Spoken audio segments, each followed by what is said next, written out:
champion for the kids within our district. I pray in your name. Amen. Amen. Thank you, Ms. Sells. Okay, we will now convene into closed session as authorized by Texas Government Code Section 551, specifically 551.074, and the time is now 6:01.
Okay, everyone, we're going to now convene back into session.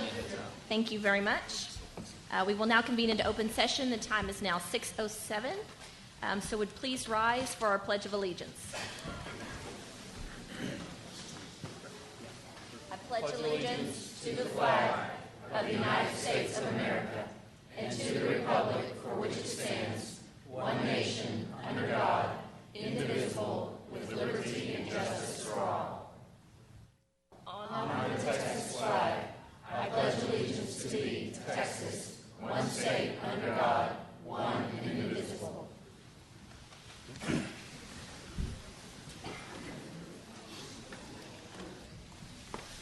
Dr. Rapp, you're going to lead our vision statement? Yes, I am. Thank you, Ms. Cox. We are pleased this evening to focus again on our vision statement as we do at every work session, that all of our students enjoy thriving, productive lives and a future they create. And our LISD 4 cornerstone focus this evening is a resource stewardship focus. And so we're pleased to share with you a very brief video. Underneath this cornerstone, we see that our goal is to utilize our resources in this district for greatest staff and student impact. So we have a brief video to show you that we shared with our campus leaders at the last Learning Leader meeting. So with no further ado, roll the video, please. Mr. Murdoch, one of the algebra teachers at Flower Mound 9th Grade Center, asked me to present health information that we offer our employees in conjunction with an algebra lesson that they were planning. The team thought it'd be a great idea to take and grab somebody from benefits and give an actual benefits presentation, because the way someone would explain it when you're trying to coach them through a problem and the way the benefits would do it are completely different. When I heard about this lesson, I was particularly interested because I had just never thought of utilizing an inside the district resource in this way to help teach math. I basically gave them the same presentation that we give new hires, so all about premiums, everything about out-of-pocket expenses for employee only, employee and family, things like that. And what they did is took notes during the presentation and afterwards went back and completed worksheets that the algebra teachers had prepared. When we walked into the back of the presentation and Ms. Maddox was delivering, the students were hooked. They were interested in it. I mean, genuinely, authentically interested in what she was talking about because they saw a direct connection to their own life. So we were able to take what we do every day and take for granted and impart that knowledge on the students for not only a lesson for today that they were doing, but to carry on in their future endeavors. First of all, it builds a relationship between the campus and the central administration building that would probably not be there in this way, in a curricular way, had the teachers not tried something new. So I think that's really important to show the community that we are creative problem solvers and that we do look at new ways to make the learning interesting and relevant, and that we are utilizing every single tax dollar that we're given to the absolute maximum potential that it has.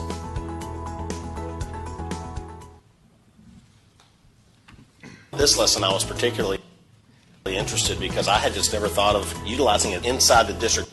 Part 2. Thank you very much. Okay, thank you, Dr. Rapp. Consider approval of the principal at Marcus High School. Do we have someone that would like to make a motion? I'll make a motion. I move to approve Will Skelton as Marcus High School principal as recommended by Administration and Personnel Selection Committee. We have a motion by Ms. Hassett. Ms. Sheffield, do we have a second? All in favor? 7-0, motion carries. Mr. Skelton, congratulations.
committee that did the interviews and made the recommendation, if you would come up. So. Thanks for keeping the secret.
Okay, and so first off, it's great to see all the Marcus staff, Marcus students, and so Miss Broom is going to we're going to get a giant picture out in the hallway on the stairs.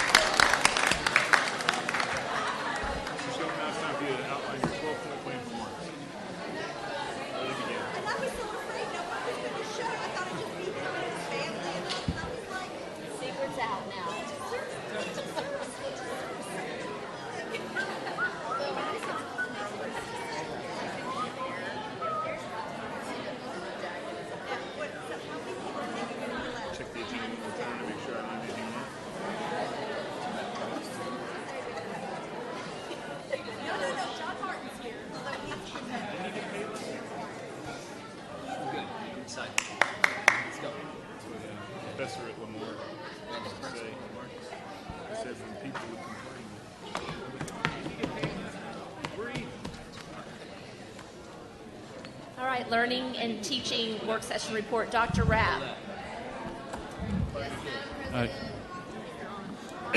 No. And y'all can come. Hello? Yes? Okay. I'm pleased to welcome this evening Ms. Ann Poppy, who's the Chief Executive Officer for Communities and Schools North Texas, as well as Mr. John Matson, who serves as their board president for CISNT. We're pleased this evening to share with you a brief presentation about the great partnership that happens between CISNT and our schools in LISD. Will you pull that? Yeah, thank you. I've set a timer for 10 minutes because I can talk, and y'all know that's true. Thank you so much for having us out. Again, I'm Ann Poppy, CEO of Communities and Schools. We're glad to be a partner with LISD for about 23 years and working together to serve kids who are at risk of dropping out. Our mission is to surround students with a community of support, empowering them to stay in school and achieve in life. This is a visualization of our model. As you can see, we do a lot more than what's on the surface level. We work in the academics assistance region, but we also provide supports with basic needs, enrichment, health and human services, even mental health, college and career readiness, helping families engage in school, basically surrounding that student with resources that they need in order to address barriers to education. Walking you through how we work with a student, we start with the needs assessment, looking at that child's barriers, looking at what academic or behavioral or attendance needs that they have, looking at their home life, talking with teachers, counselors, parents, and school staff to identify what are these kids dealing with that's keeping them from achieving academically. We build a plan for that student and work with them through integrated student supports throughout the year. That basically means that we combine local resources, one-to-one guidance and counseling, resources such as mentoring, tutoring, additional support if needed. We monitor and adjust our services throughout the year to make sure that we're actually hitting targets with those kids. And then we evaluate at the end of the season, looking again at, did we move the needle on academics? Did we move the needle on behavior, attendance, social service needs? How have those changed? is the student prepared to be successful in school? We have a partnership, a relationship with LISD. We are evaluated on an annual basis, and we have an annual partnership agreement that we complete together. It allows us to remain focused on the services for students, and we look at a growth plan based on need.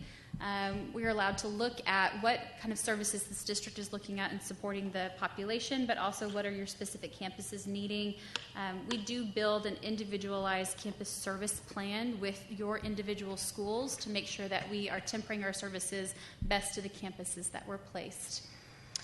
Some of the support services that are provided as a result of this partnership, that's not built into our partnership agreement, but because we always look at what's best for kids and innovation, is a mental health coordinator that we're able to provide through a grant from the Hogg Mental Health Foundation, providing additional one-to-one and group supports for kids. Increased opportunities for community forums. We provide discussions on how to work with kids who are at risk for juvenile delinquency, how to bring in community resources in a responsible way. We are certified as an organization to provide continuing education credits through social work and counseling, and we would love to provide those for you if that's something that you need. Increased opportunities for collaborative grants, and we'll go into a little bit more detail of that in just a minute. And then, of course, continuing resources based on what the district would need from us and how we can best serve kids, including back to school, prom showcase, food pantry services, and especially dear to our hearts, Rotary Reads. This graph gives you a little bit of a trend of growth pattern in the district. As you see, in 2012, we were serving 7 campuses, and we've grown to 13 over the past 5 years. Actually 7 years, and included in that added the Lewisville main triad as well as Lewisville High School, Southridge, and Durham. We're currently serving 50% of your Title I campuses, and those campuses are mostly selected based on need. We look at the economic disadvantage rate, the title qualification. We also look at risk factors, and one of the best practice pieces is including a continuum of support through the feeder pattern. Often when we find families who are dealing with systemic issues such as poverty, it's not just the child at the high school, but also the middle and the elementary who are dealing with problems, not only barriers to language, but also to academic support at home or at school. So that continuum of support is one piece that we take into mind. Our partnership is based off of looking at where the areas are for growth, looking at how best we can help in concentrating those pieces into the population where we can have the greatest impact. You can see a depiction of the campuses we currently serve. Peter's Colony is hanging out there by themselves in the Colony feeder pattern. Otherwise, those 12 campuses are within the Lewisville feeder pattern. We break out on a regular basis our service hours as well as service numbers and the percentages of our support for your district. As you can see, 26% this past year was a focus on supportive guidance. We also focused a large majority on health and human services, academic support, and case maintenance activities, as well as family engagement, college and career readiness, and of course enrichment. Many of our students that we work with would not otherwise have some of the enrichment opportunities that we can provide. We also provide volunteers. This number is short. As of last week, we have now worked with a little over 500 volunteers placed in LSD schools who are providing a little over 7,000 hours of service through mentoring and tutoring, leadership development groups. Some of you are specifically involved with our Lunch with a Leader and Lead Forward programs, college and career exploration programs, Breakfast Buddy, Rotary Reads, academic coaching, and UNT math. We're always looking for ways, evidence-based, that we can provide continued support to our kids, provide a one-to-one relationship with the caring adult, which is one of our 5 tenets of beliefs, that every child deserves a chance to have a one-to-one relationship with a positive adult. This is small text, and I apologize for that, but I wanted to give you an outlook of, over the past 3 years, the outcomes that we were able to provide for your district. We are proud that we're able to reach at or higher than 99% of the kids that we work with are staying in school. Last year, 97% of the case managed students promoted to the next grade, 80% of case managed improvement in their targeted issue, including academics, behavior, attendance, and social services. Also, 93% of the seniors that we worked with graduated. Again, this is the population who are most at risk and most likely to drop out of school if they're not worked with intervention and supportive services. We wanted to acknowledge and thank LISD for agreeing to be our fiscal agent for the past 3 years. This relationship has helped us build a cost-effective support model for human resources, purchasing, and payroll. We appreciate this partnership. We are in year 3 of that 3-year contract at this time. We've had some wonderful celebrations with Lewisville ISD admin and staff over the past years, and Mr. Kaj was selected as our 2017 Educator of the Year. Fresh off the press, Ms. Flores has been selected as our 2018 Educator of the Year. There's something about Lewisville ISD. And, of course, Michael was selected as our Student of the Year last year. Michael is planned to graduate this year, and we're very proud of his accomplishments. Looking ahead, we are writing a 21st century grant under the Cycle 10 piece. CIS has agreed to be the fiscal agent, and we are working in tandem with Lewisville and Denton ISD, selecting the schools who are most at risk and have the highest numbers of economic disadvantaged students, as well as those students who are at risk of dropping out and low performing or need additional supports after school. Currently, we're looking at DeLay, Lakeland Central, and Lewisville schools who have some of the highest numbers and are on a criteria of focus or priority school criteria based on the TEA's list. Those schools are selected based on grant criteria. We would be able to provide additional academic supports, including tutoring, homework help, as well as a robust selection of enrichment, including art, music, drama, dance, and services along the STEAM spectrum, including science, engineering, art, and math. We're also looking to provide college and career readiness, parent and family engagement activities. Services under this grant are different than what CIS normally provides, which is during the school day, all day, every day when school is in session. These services are only provided during the after school or before school or out of school sessions. It is additional supplementive support. 2 very different programs, but both a Best for Kids model and what we do. Dr. Rapp has provided for the Board of Trustees a letter of support. We are required to provide these letters in our grants application, and if you'd like to read over those, I'm happy to provide answers to your questions that you have, but when we submit that application, we would love to see the LSD Board of Trustees. I actually have the letters of support with me this evening. The grant, as Ms. Poppy said, one of the things that they've put into these grants now is they want individual letters of support from the Board of Trustees if you're willing to do that for this grant. So I have those with me tonight, and you can definitely take a look at those after the meeting's over and sign if you would like to do so. And with 30 seconds to spare, thank you so much for inviting us out. You're always welcome to come visit with me, come see our staff. They love to see you. This board was a beacon for our board. After your trustees, 100% of you committed to volunteerism. Our board also committed to volunteerism, so Lewisville is setting the bar. Thank you. Thank you, Ann. Does anyone have any questions? Just thank you for the work that you do. I know you have a great staff, but I'm going to give a shout out especially to Amber and Rachel, who I think do really amazing work with the volunteers that work with you. I do have one question, which is we are paying for, am I correct that we are currently paying for 2 communities and schools, people to be on 2 of our campuses entirely right now? Were we not paying for Southridge? Or correct. So on your current cost share, there are 2 campuses, Southridge and Lewisville, that are currently fully paid. Next year, those will transition to our regular cost model, which is a 60-40% split, where Lewisville ISD transfers into a 40% cost share of an $80,000 program, and CIS absorbs the rest. So are we perhaps then looking to expand? Yes, we're always looking to expand and be able to utilize that money to provide CIS at different schools.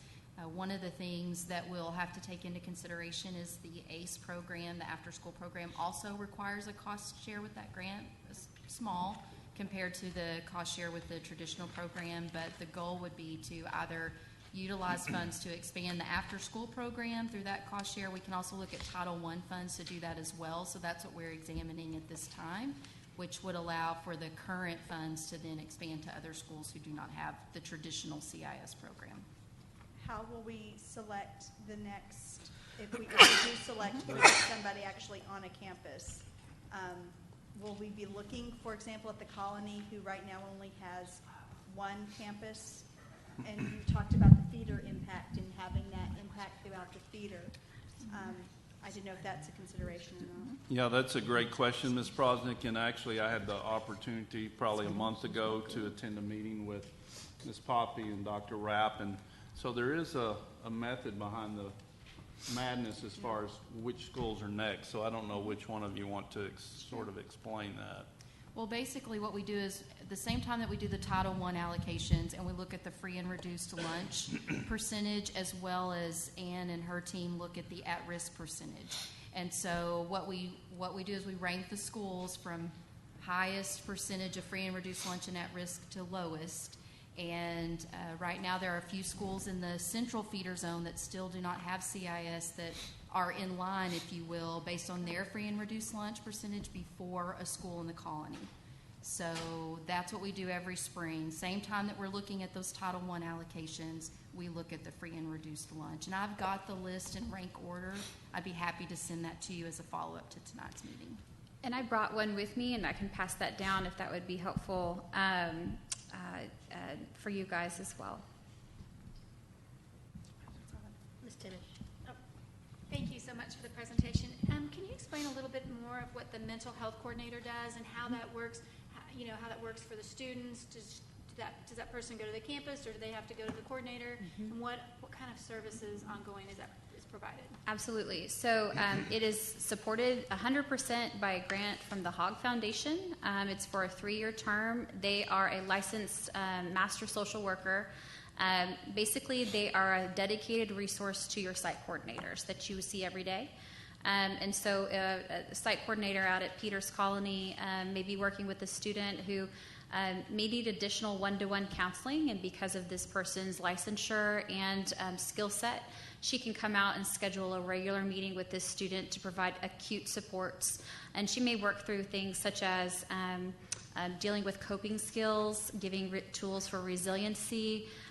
She's not a diagnostician. She doesn't really provide something that you would have to do a clinical assessment for, but she is there as a dedicated resource for those staff. She also can provide small group supports, talking about everything from working through aftermath of bullying, going through what it's like to transition into a grade where you may not know people, or especially with gender-specific issues on body image and having a strong self-esteem. She can do work with that piece. We always get parent permission and notify parents of how we're working with their kids.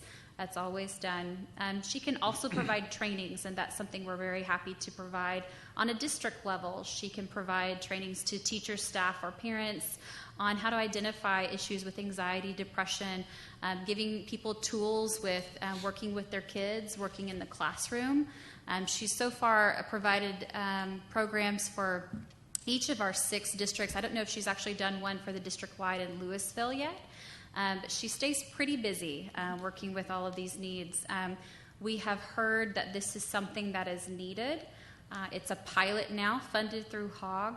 We would love to hear if it's been valuable. It will do a yearly evaluation this summer. We should have the dedicated support for 2 more years if that's something that we want to continue. Thank you. And then just one more question. On the ACE grant, if that is signed, how will we know the financial impact for our district? Like if we're wanting a letter of recommendation, there's a piece that we're going to, what is that, our cost going to be for that? The cost share per campus is $18,000. What you're getting is a full-time person plus 6 additional part-time staff, contracted busing to and from school for the after-school program, and a dedicated support for 35 weeks, including 6 weeks in summer. So 18,000 would Per be our campus. cost. Mhm. Per campus. Yes. And how many campuses? 4. 4. Okay, thank you. Question. Yes. If it's a full-time person, but it's the ACE program, what does that person do during the day? So they do a lot of reporting and a lot of assessments. They're hiring people for part-time. They also work with volunteer groups to come in and provide after-school supports. They're doing assessments on kids. They can actually look at data during the day, but they can't provide assistance to the students. A lot of planning.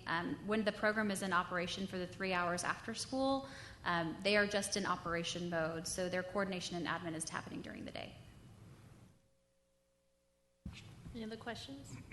I just had a quick question about your interns. Yes. Is that a paid internship or not, and how do they add to the program? Because it seems like they add a lot of value to help those campus. We love our interns and our volunteers.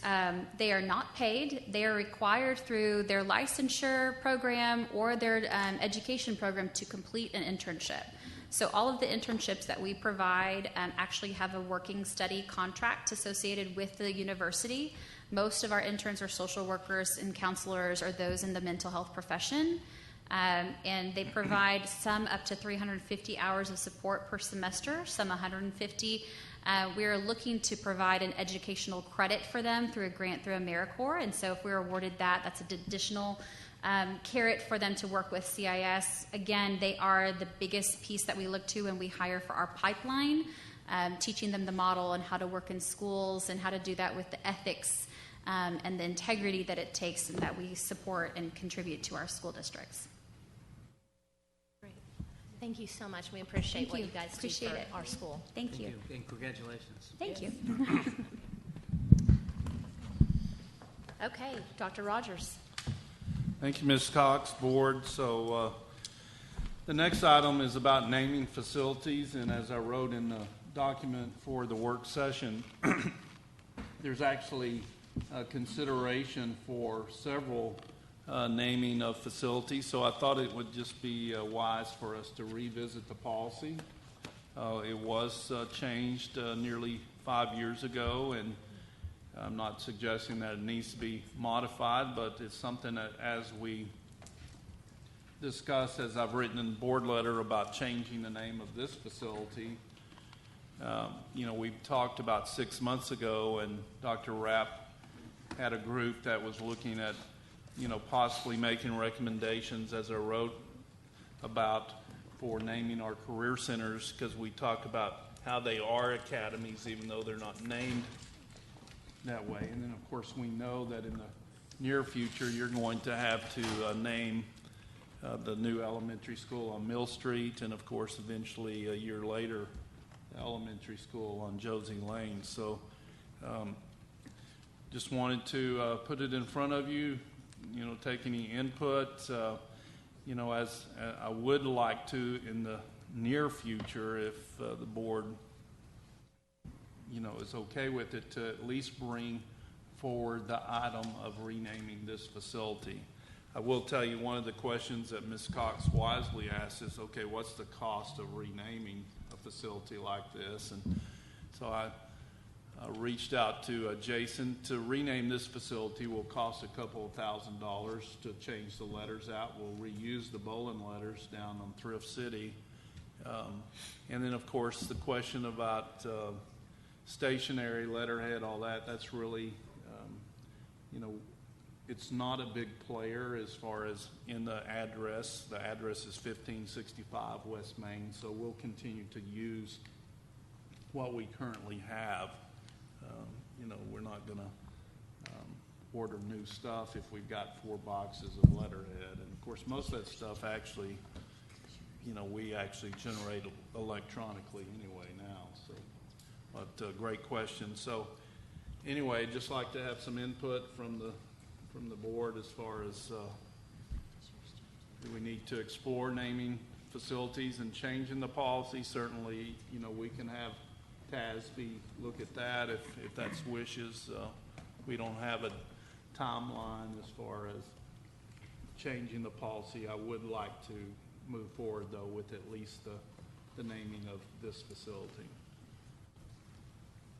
Just, Dr. Rogers, would you just clarify, what do you mean by changing the policy to, as opposed to us? Well, right now, for decision, example, the policy states the board may convene a special committee consisting of no more than 3 board members to compile a list of proposed names. I'm talking about for a new facility. Do you want to continue that? Do you want to create a different system? I don't know what systems are out there, but certainly we could have our policy consultant through TASB give us some options if that's what you'd like to do. Mr. Miller, sorry. Well, I was just going to say, maybe we break this down a little bit, right? So the name of the Bowling Center is going to be a functional name, right? I don't know that requires a subcommittee and some research and that type of thing. I think it's just really a functional thing. I think the committee that was, well, not the committee, but the policy that was established was a policy that had some type of intent to include or preclude, I think is the way I might say it, right, Dr. Rogers? That there was an intention of that. And I think that when we are going to consider naming a facility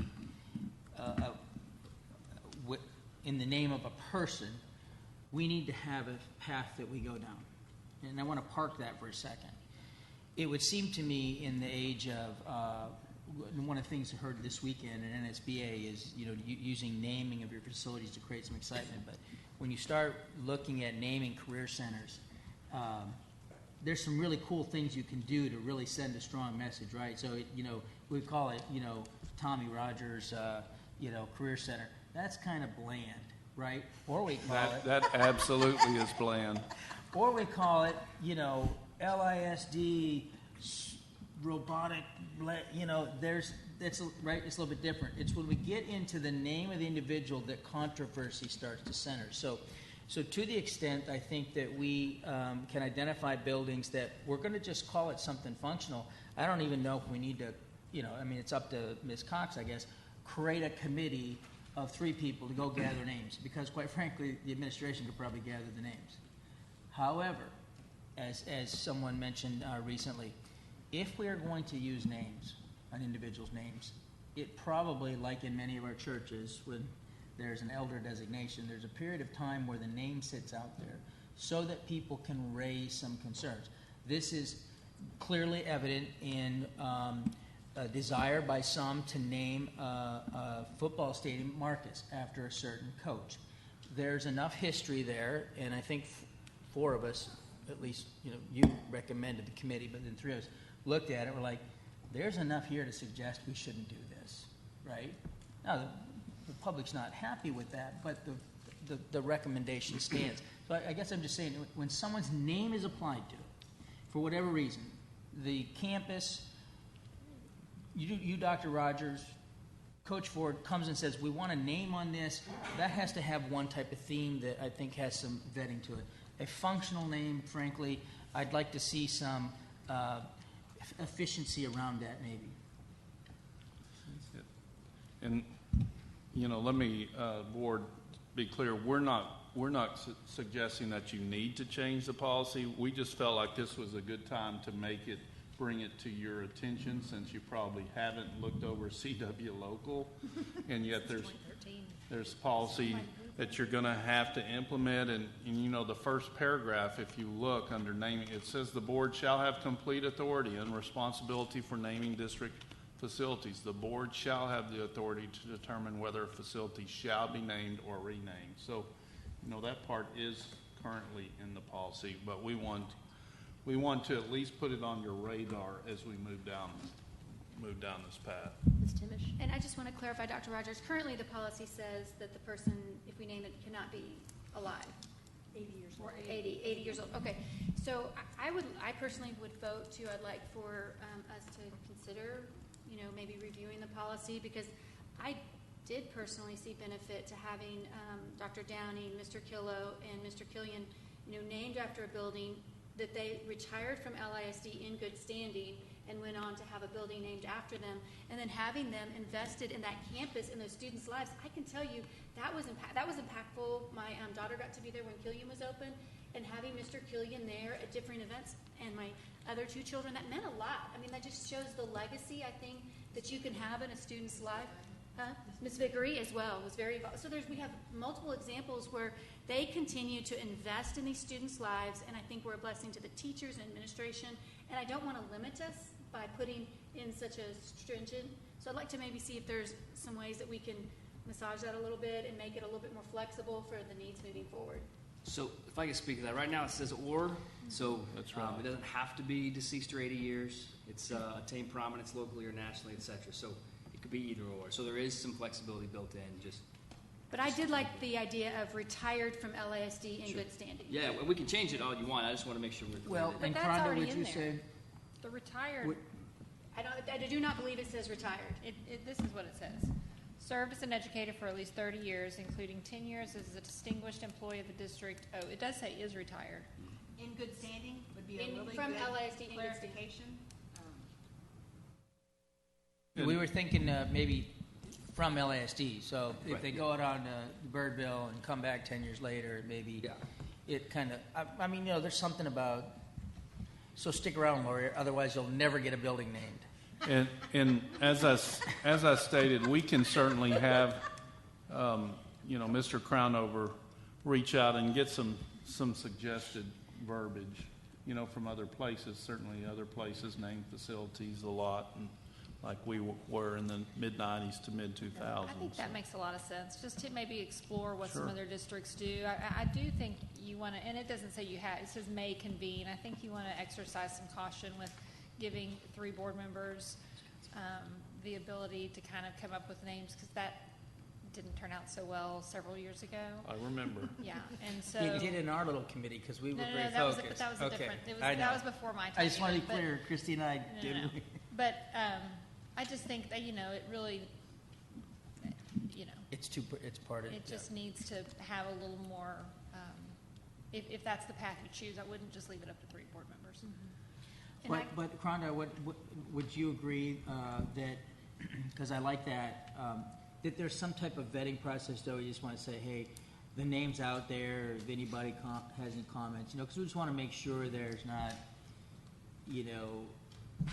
it's got to be handled discreetly. I'm But kind it's of a thinking that elder 45 contact. day, like a 45 day, and it provides the community, we talked about just similar to what my church does. You present the name, and if anybody has issues, there's a 30 or 45 day, because we don't want to be sandblasting somebody's name off a building a year or 2 later. So it's just a way of, is there community input? And if there's strong community input against the name, we're then made aware of it, because we want to work with the community, not against. Just like when we hire So I think there's a 30-day. I think we're in you're agreement. saying you want to just have a policy. Yeah, so we'll move forward with bringing some options and having some further discussion about the policy. Is there any concerns about us moving forward with the renaming of this facility? I know we've talked about it, one-on-one through board letter and other.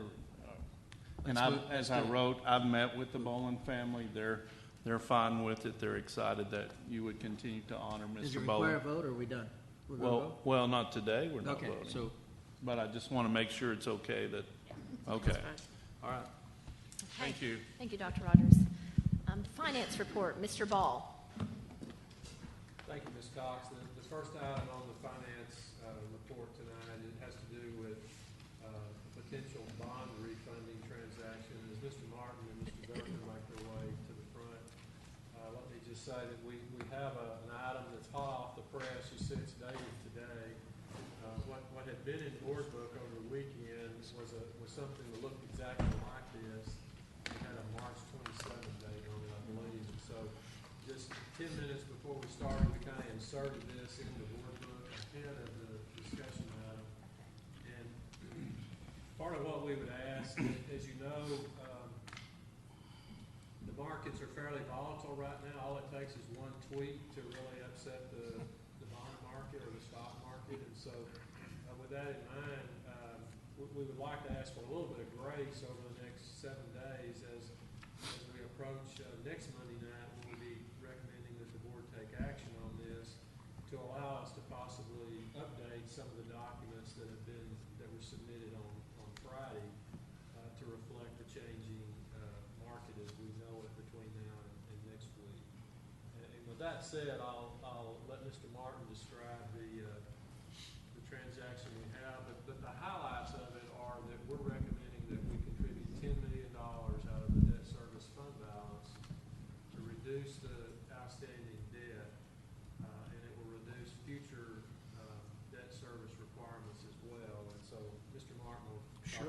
the way, this is John Martin and Joey Durker. My partner Joey Durker. I don't know if all of y'all met Joey or not. Do we have the first page of that slide that's showing? There should be 4 sheets. There we go. In the board book, it's actually a little. Board book. Okay, well, This one's updated. we'll ensure that you get it. We thought it was in board book, but this is the most current one. Okay. Board book goes right from the name to that slide. Yeah. We got nothing.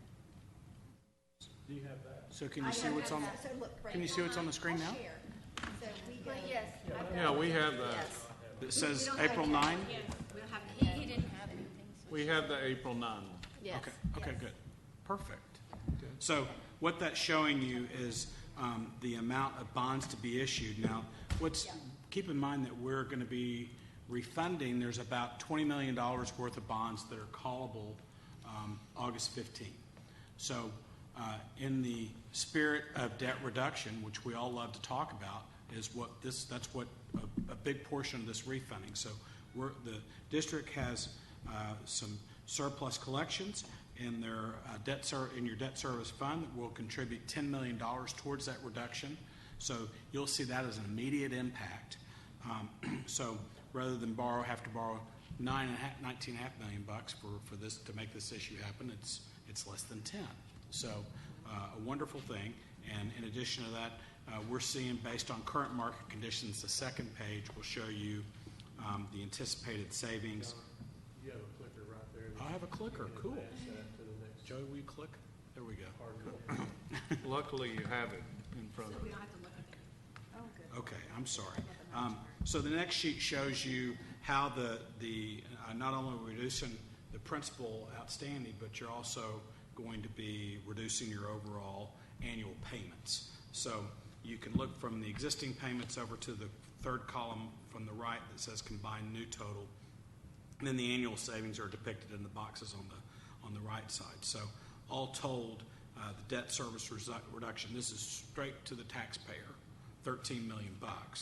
So, and included in that is the $10 million that you all are contributing, obviously. So net is about $3 million.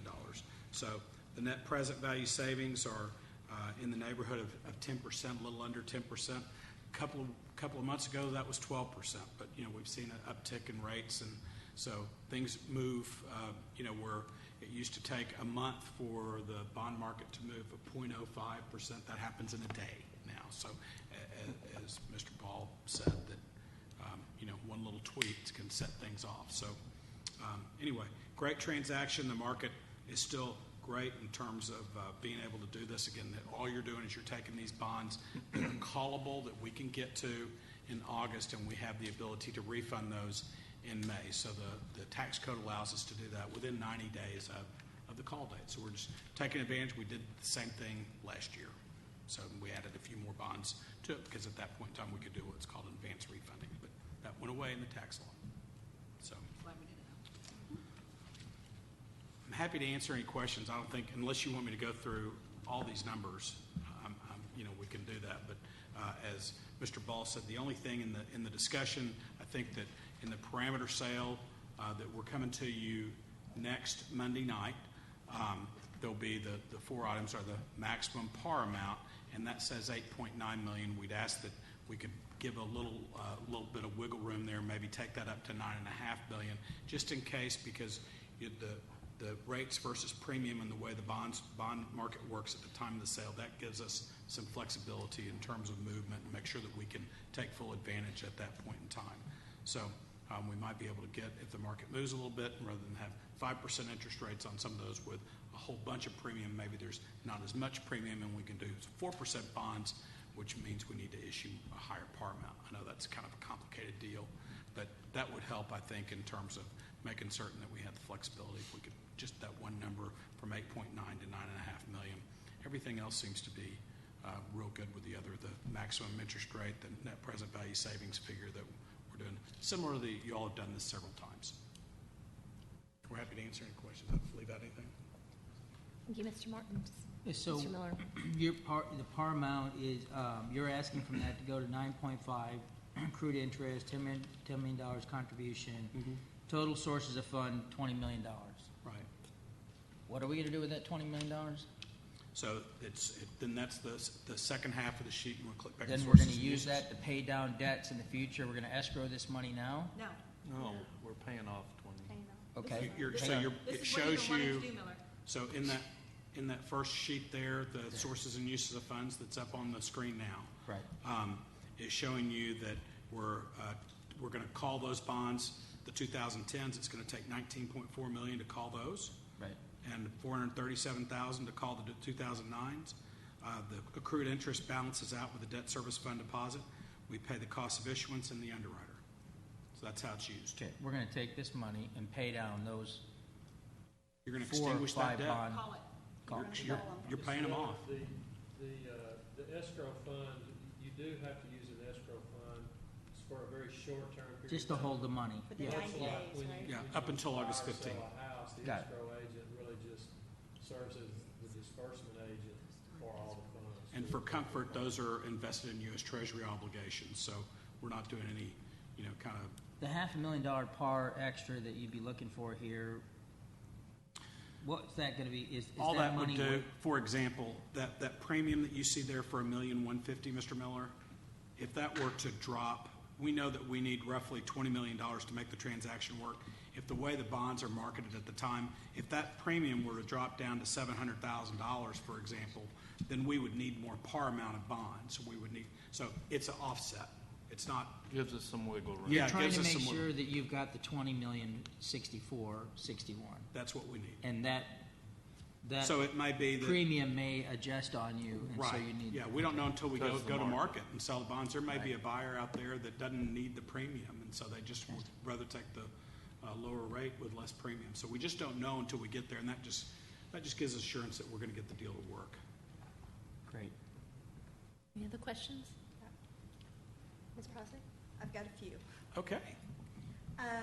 My first question is, has the syndicate been identified? The recommendation is we qualified, as you'll recall, 6 firms. So what our recommendation is to use Bank of BOK Financial as the senior underwriter, and then just use one other firm because it's a smaller issue, and that would be RBC Capital Markets. The idea being that then if we do a negotiated sale for any new money for the next time, it will probably be larger than this, and we would probably use a 4-handed syndicate, and those 2 would more than likely sit on the bench, and we'd bring the other 4 forward and give them a chance to shine. Speaking of new money, Yes, ma'am. and doing new bonds, what would we not be saving some money if we combined this refinancing, the refunding, with the new bonds? I mean, we definitely would be saving our S&P. I mean, I won't lie, the stuff that drives me nuts, the S&P rating fee and the Fitch rating fee for certain. Yeah, you would be able to leverage between the 2 deals. There is no doubt about that. The only thing I would caution you against is a rising interest rate environment. So with this issue, we can certainly wait to do the new money and the refunding together in July. But you risk losing the savings, as much savings benefit, interest rate savings versus the maybe $15,000 of cost of issuance that you would save. Well, I'm looking at cost of issuance, and it's almost $30,000 that we would save, that's just me doing some blind numbers. If we don't do the refunding, That's not very much, really. It's by if you comparison. don't think, I think paying $30,000 of taxpayer money is $30,000 of taxpayer money. No, ma'am, you're misunderstanding what I'm saying. I'm saying in terms of the interest rate savings, $30,000 on $10 million can be eaten up like that. So if you're taking the savings away from the taxpayer, see what I'm saying? But if the interest rate goes down, If the interest rate were to go down, you got me on that one. my next. Your choice.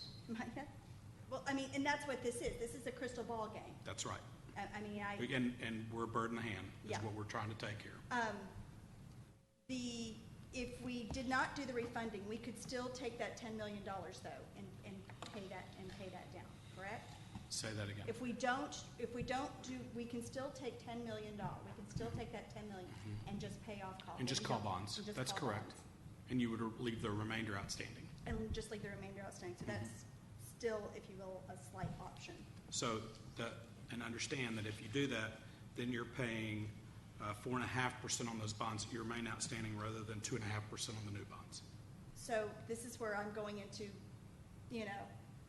Jenny's crazy film, my mind, which is, so if we pay the $10 million down and we wait and see what the interest rate is, we could still refund those at the same time when we do a new call if the interest rate is favorable. Correct? Yeah, you could do that. So, I mean, like if we're waiting on a tweet for a volatile market, I mean, that's just a scenario that came to me on the treadmill this morning. So I don't do what you do. Yeah, we've lost 0.5% since January. Yeah. What was my other question? We're going to do the new, and so are you now also then proposing for the new, and I know I'm jumping ahead, are you also proposing it for the new money, the new bonds over the summer, that we also do a negotiated sale for that instead of? It's a great question. Okay. So if you Because, I mean, if you asked me to make a decision right here and now, I would tell you I think it's in your best interest to do a negotiated sale because the market is so volatile. That decision does not really need to be made until June or late June, maybe even early July, right before we get to the kind of time that we've got to go to the rating agencies and determine actually the type of how much we're going to borrow and finalize all that. Then we can decide competitive versus negotiated. If it's a calm market, it may make sense to do a competitive sale. But right now, with the market moving so much, the nice thing about a negotiated sale, if you do get that crazy tweet that comes out, put it on the shelf. We'll wait and see what happens tomorrow. So we're going to be relying on a consensus building from the underwriting team and our desk to determine when's a good time to go out. So that's the nice thing. We have a parameter sale that you've given the basic limitations and said go for it if we get within these, and then once we pull the trigger, we got to make sure not only are we within the parameters, but even if we are within the parameters, if it's not such a great day, maybe we pull it, and we've done that. Okay. Any other questions? I just have a quick question for you, Mr. Ball. So the two companies Mr. Martin mentioned, it's my understanding, I know the board voted for the 6 companies. Do they have any options as to what companies are chosen for that bond refunding? Well, we've making that recommendation together. I mean, Mr. Martin and I have had some discussions, as he mentioned, about strategy. We have 6 firms, and we know we have 2 transactions or a combination of transactions in front of us. The new money sale would be expected to be significantly larger than this sale. And so our thinking in recommending BOK and RDC for this transaction is, as Mr. Martin says, that this is a smaller transaction. The new money transaction would be a larger transaction that would probably need some of the bigger firms to be involved in. So our thinking is we'd use these 2 on this transaction and the other 4 on the transaction coming up from the new money that we'll talk about in May and June. So that decision will be made by the district. I guess that's my question. The district will make that decision of the companies. Yes. Okay, that was my question. Thank you. I have a question. If you did go with Ms. Prosick's idea of just the $10 million, we would still have fees associated with doing that transaction and waiting and doing the other transaction.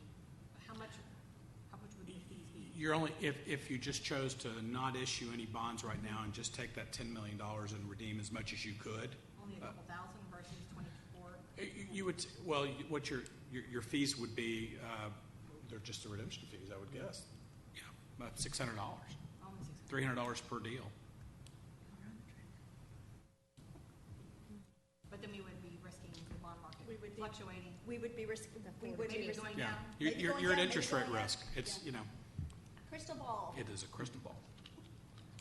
Yeah, what we have seen in the over the last more than 3 or 4 months, but particularly in the recent, that surprise event that happened, whether it's a tweet or some world event, we have not seen those. We've not seen any of those be beneficial to the market. What they typically are is adverse to the market conditions, and so the risk is that we are in a rising interest rate market, and so the risk is giving up the known savings that we have today and watching those evaporate in return for saving $30,000 in credit rating fees. That's really as Mr. Martin said, it's a bird in the hand versus possibility, although I think it's, in my view, it's somewhat remote, that circumstances might be better in July than they are today.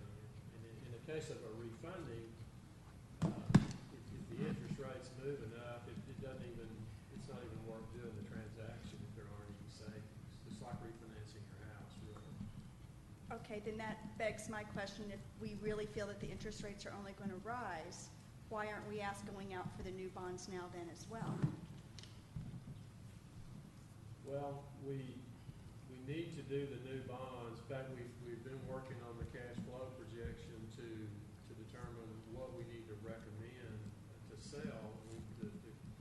The idea here is we want to sell the lowest amount possible, recognizing that we're having to pay interest on that, but also we want to make sure we have enough cash to meet the expenditures required by the projects. And if you look at what we told the public back last year in 2017, we estimated that the year 2 sale would be somewhere north of $200 million. The exact figure is escaping me at the moment, but it's just a hair north of $200 million. The figure that I sent John this afternoon, actually, to ask him to run some numbers on, was $125 million. So what we're looking at right now is trying to recommend the lowest amount that we can to incur new voter-approved debt, but still have enough cash to pay all the expenses. And then with the idea that we'd have another bond sale in the summer of 2019. So we're trying to have one sale per year, try to minimize the cost of issuance, and try to keep the outstanding principal as low as possible without jeopardizing our ability to pay for the project. So hopefully that answered the question about why we're not recommending that. We could do that, but the other thing is we have to,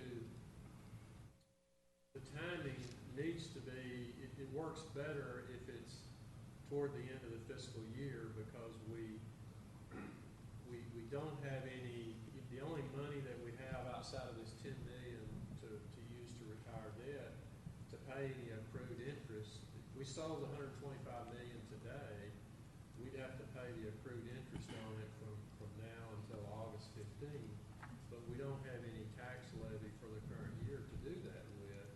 So the idea is we do it in July, we price it in July, get the funding in August, and that minimizes the cash outlay in the current fiscal year, and then the debt service required on the new money is included in the calculations on which we would recommend the interest and sinking fund tax rate for the coming year. So that's kind of the reason we're trying to price in July and fund it in August. If you're, why in July? In theory, you shouldn't be working in July. So how are we going to price it in July in theory? Well, I'm working in theory. We work in July. I do work in July. I'd be happy to take the month of July off. My current no. plan is to work. I thought some of the staff also. Some of the staff, it's hard to find some people on the week of the 4th of July, but typically the rest of the month, It's a little bit more. full house around. Because I know here. sometimes the month of July people. There are some vacations happening. Right. Not We'll have yours. enough to do a good job. We will have Now, plenty to do this. For $125 million, we'll find a way. We'll chase it down. And Mr. Ball, one thing too that we will go, the preliminary schedule of events that we're just starting the early stages of this, that will be coming to the board the same type 3-step process with information, discussion, and action, just like we have with that new money piece as well. but we don't meet in July. No, but we'll do May and June. We'll hit May and June. Our thinking is, just like we're recommending on this refunding, that it would be what's called a parameter sale, So we would go ahead. where the action does 3 or 4 things. It orders the sale of the bonds, it creates the escrow fund, it delegates superintendent or the chief financial officer the pricing authority to give the underwriting team the go, no-go decision. And it also gives some flexibility on the date. So as John mentioned, if the markets are in disarray on the target date for the sale, we would have the flexibility to say, no, let's wait till next week and see what happens.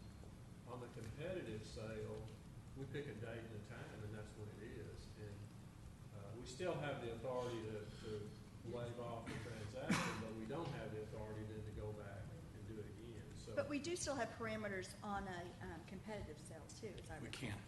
Yeah, we Yes, can do that. okay. But not the time delay. Not the time. Right. Okay, any other questions? Okay, thank you, Mr. Martin. Mr. Ball, I think it's your show, so you've got the rest, so just keep going. Moving right along.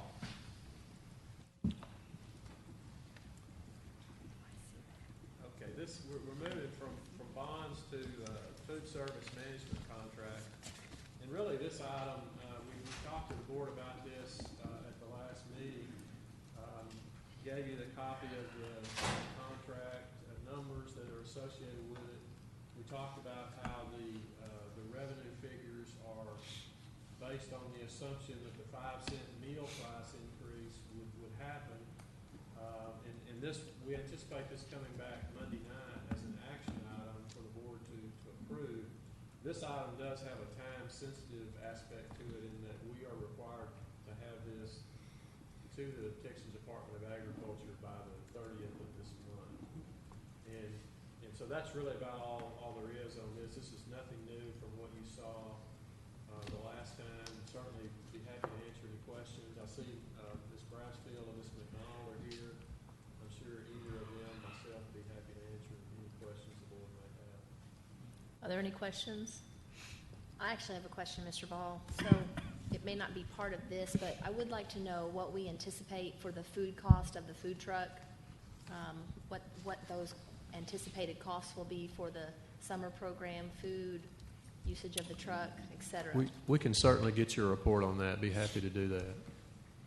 Okay, thank you. Ms. Cox, might I add to that, thinking I may know where you're going with that?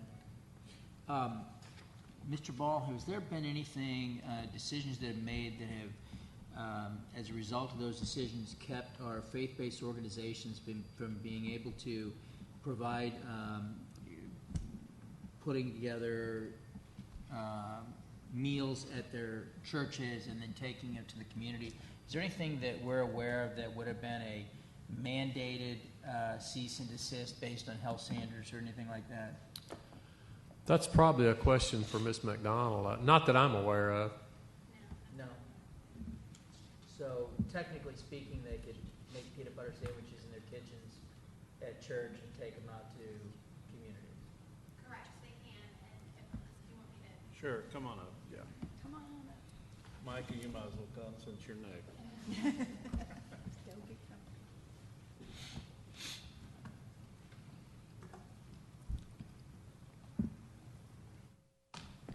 Mr. Miller, that's a great question. If they would like to apply for one of the seamless summer programs or the summer food service program, then they would be required to meet all of the federal standards and the state standards that we are required to follow.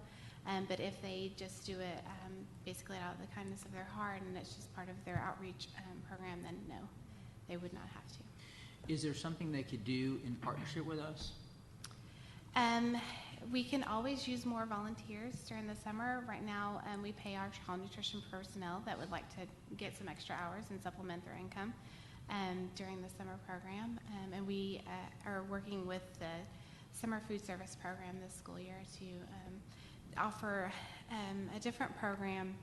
It's basically, it will be the same to our communities in the way that they receive the meal, but on the backside, there is a higher reimbursement, which makes it better for the child nutrition program. Okay. I think I'd like to explore that a little bit, Dr. Rogers, if I could, with them. Ms. Cox, I think you know what I'm talking about. It seemed like there might be some opportunity for us to work with some other partners in the community That would be great. Have some constituents that could benefit from these. Definitely. And in our evaluation for sites for the summer program, there is a map so where we know which programs are using one of those two state or federal programs, and where there's communities or actually food deserts on the opposite that aren't currently being served, and that's where we're trying to focus our service points. Thank you. Mr. So back to my question real quick about the food truck. Is that cost included in this budget, or is it in a separate budget? And then where is that employee in the budget? And what It's is included in this budget. We did account for the personnel that would be managing that and food costs and all the related revenues as well. So it's all included in this? Correct, yes. Yes, I would like a breakdown of that cost, just separate with the food We'll truck, get to please. that. Thank you. Hey, I'm going to ask a question on this now. So Salvation Army has a bus that was the biggest bus used in Hurricane Harvey, and you can see it over there. Steve's got the bus sitting there all the time. And I was just wondering, and running this by Kevin last night, if they were a cooking facility for our program, right? I don't know if they're a front door, but could it expand the capabilities of a mobile food bank? Absolutely. If we could partner together with them? That would be great. We would just have to make sure that they are following all of our program regulations, and Yeah. we would love to expand the program to have as many touch points as possible. Okay. I mean, should I check into that? Are you Worth a open to it, Kevin? You want to talk about it? Absolutely. Okay.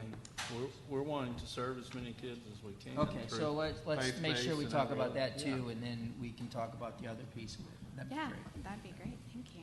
I had a question, just to clarify, with other partners, if they're not serving food to the students on our campuses, but they're going to their apartments or where they live, they would not fall into the same regulations. So it's actually... So it's all tied to the reimbursement that you're requesting from the USDA or the TDA or the Health and Human Services Department. So if you don't request those federal funds, then you don't have to follow any regulations. But even our food truck, we will be utilizing those federal programs, and so we will be following all of the health and safety standards as well as the meal pattern requirements as well.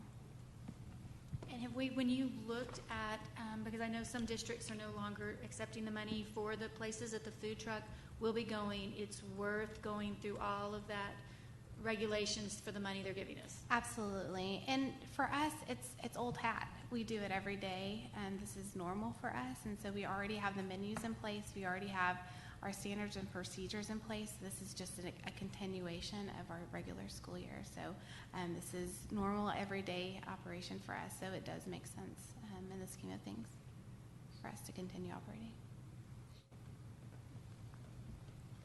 Are there any questions?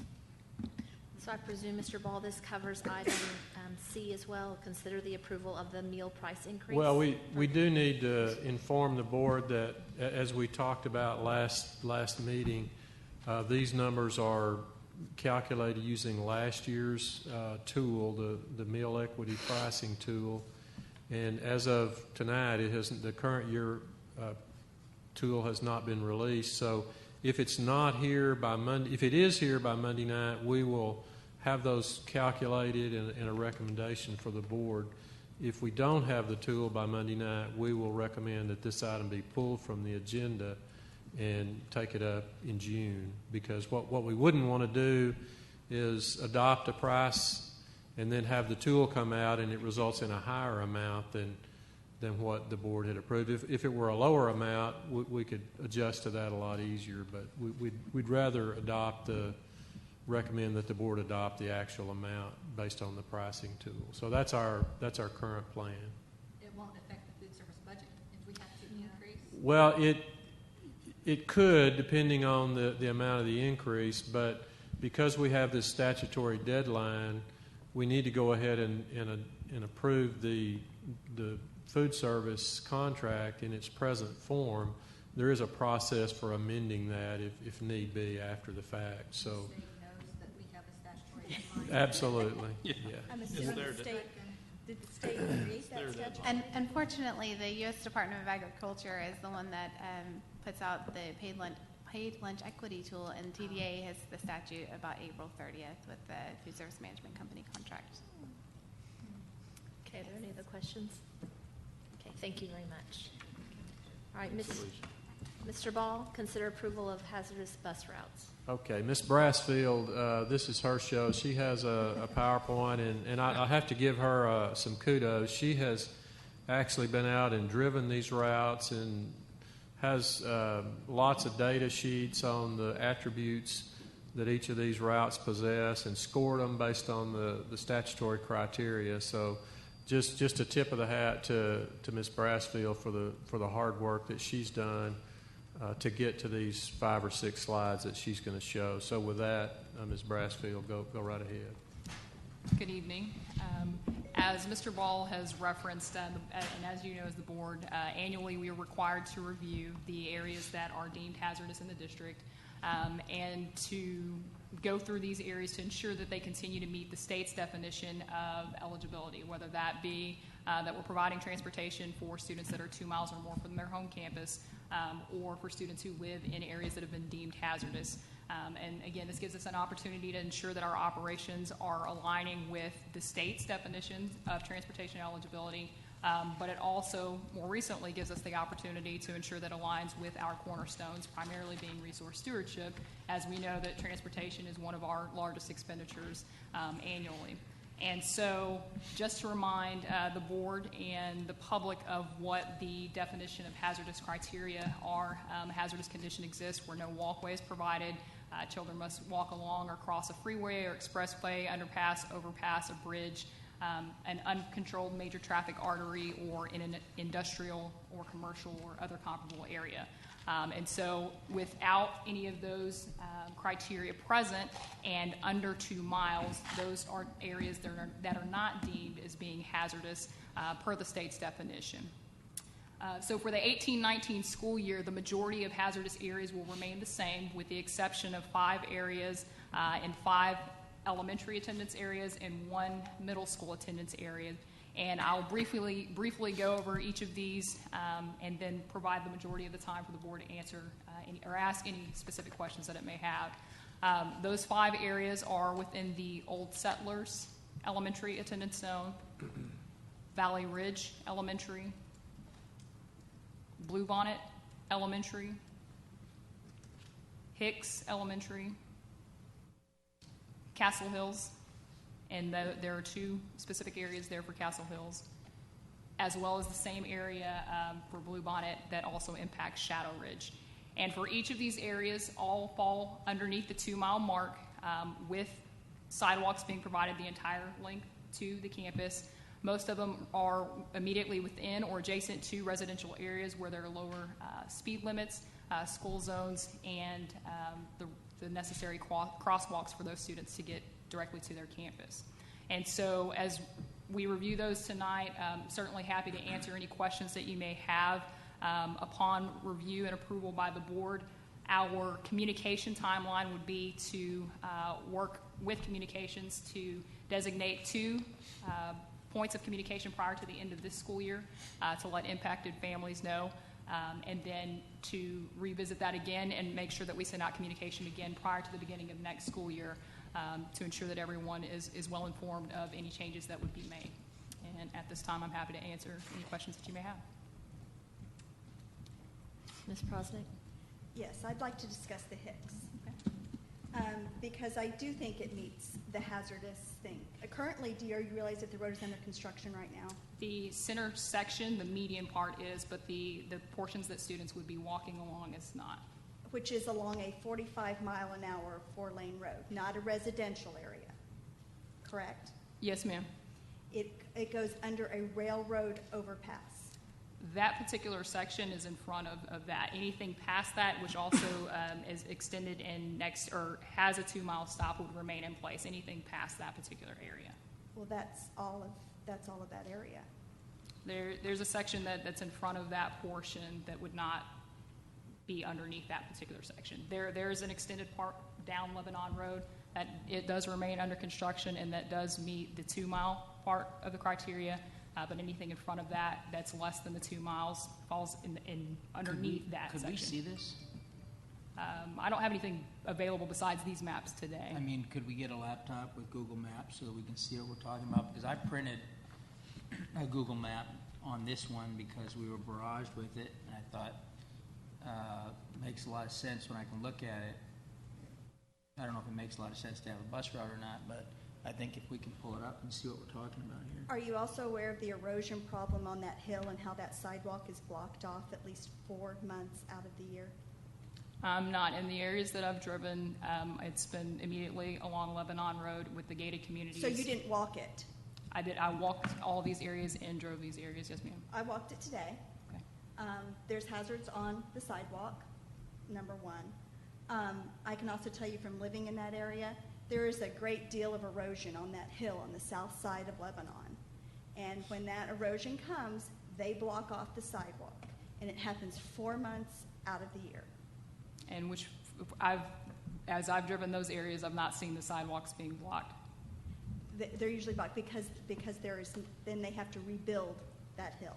That hill's been rebuilt since I've lived in that area 5 times. So, Ms. Prosnick, is that something the city of Frisco does, or? It is a combination between the city of Frisco and the Homeowners Association, as you can well imagine, are in a lovely conversation about that. And that's something that Ms. Brassfield could certainly check on as far as the history of the sidewalk being blocked. So I guess my big thing is that you characterize these as walk paths that are within communities, and that is not a walk path that is within a community. That is a walk path that is along a 4-lane, 45-mile-an-hour speed limit. To be clear, the state defines 8 criteria that have to be scored, and that's a description of the area. It also takes into account the speed limit along those roadways. It takes into account the distance from the respective campus, as well as the number of traffic-controlled arteries, collector streets, and major intersections that would have to be crossed. And because that is not a major intersection that would have to be crossed, those students are already south of Lebanon. Traveling adjacent to it is no different than students who currently walk along Bel Air or other portions in some of our more densely populated central zone campuses that are also within walk zones. And so those criteria are dictated by the state, and then I utilize the exact rubric based on those conditions. But these criteria haven't changed. I guess that's it. This has been this way for as long as Hicks has been open. And so just now it doesn't meet the criteria. That's where I have an issue. I will also tell you that if you walked it, you saw the blind spots along that walkway. And especially if you walk it in the morning when the sun's coming up and you can't see, in the dark, which some of our students will be walking in the dark along.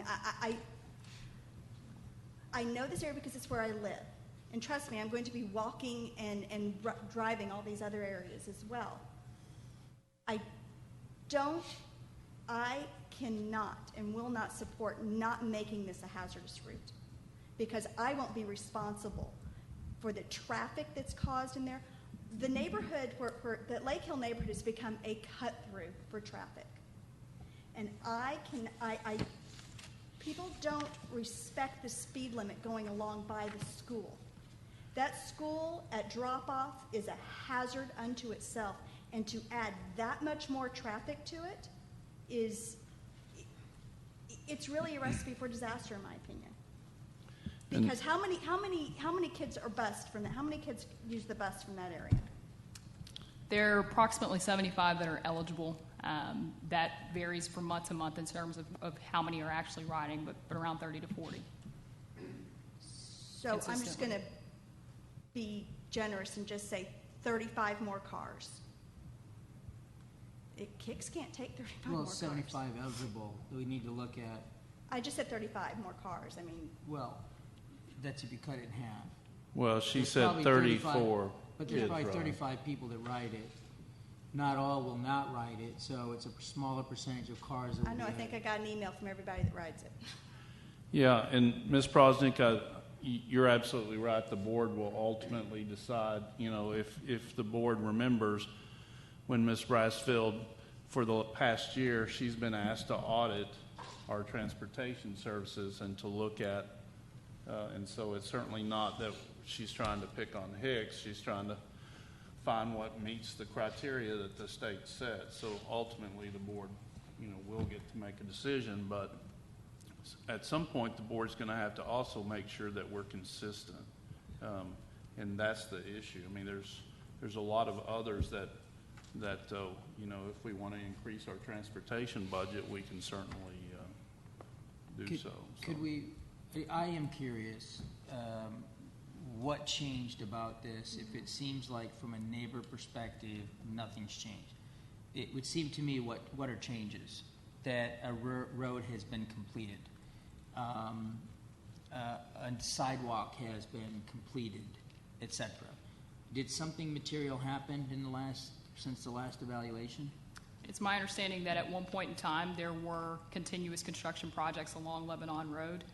In my evaluations, and again, this is strictly me driving over the course of 6 months and scoring these areas, revisiting them, there was nothing to indicate that this was an area that any further met those criteria. Because I think the problem it puts us in is we'll all need to go drive it because we have to have something that's uniform and applies. I think about, I don't believe there's bus service from the trailer park in Flower Mound behind Target to Bridlewood Elementary. Does anybody know about that? There is bus service for that trailer park. There is bus service? Okay. It stops on 407 to pick kids up. Stops on 407? Yeah, there's a little pull-in area. They would walk up to Chin Chapel, but then they don't have any place to go to walk towards Downing. That's my point. I'm just kind of looking at making sure we get into something that's fair and equitable here. And this one seems to be, I mean, there's enough parents that raise questions.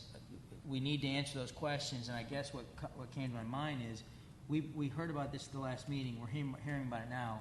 It seems like we're going to draw a conclusion next week, and then we're going to figure out a communication plan.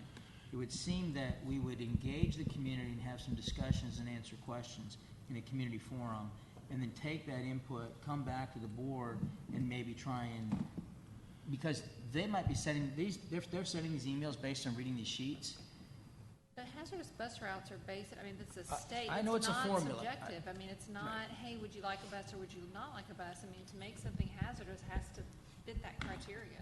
I guess I 100% agree. And so what I'm thinking is just to be good community citizens, right? The way that we deal with our community is not, we put these on an agenda and if they catch it, great. If not, but here's one where we know we've got some issues.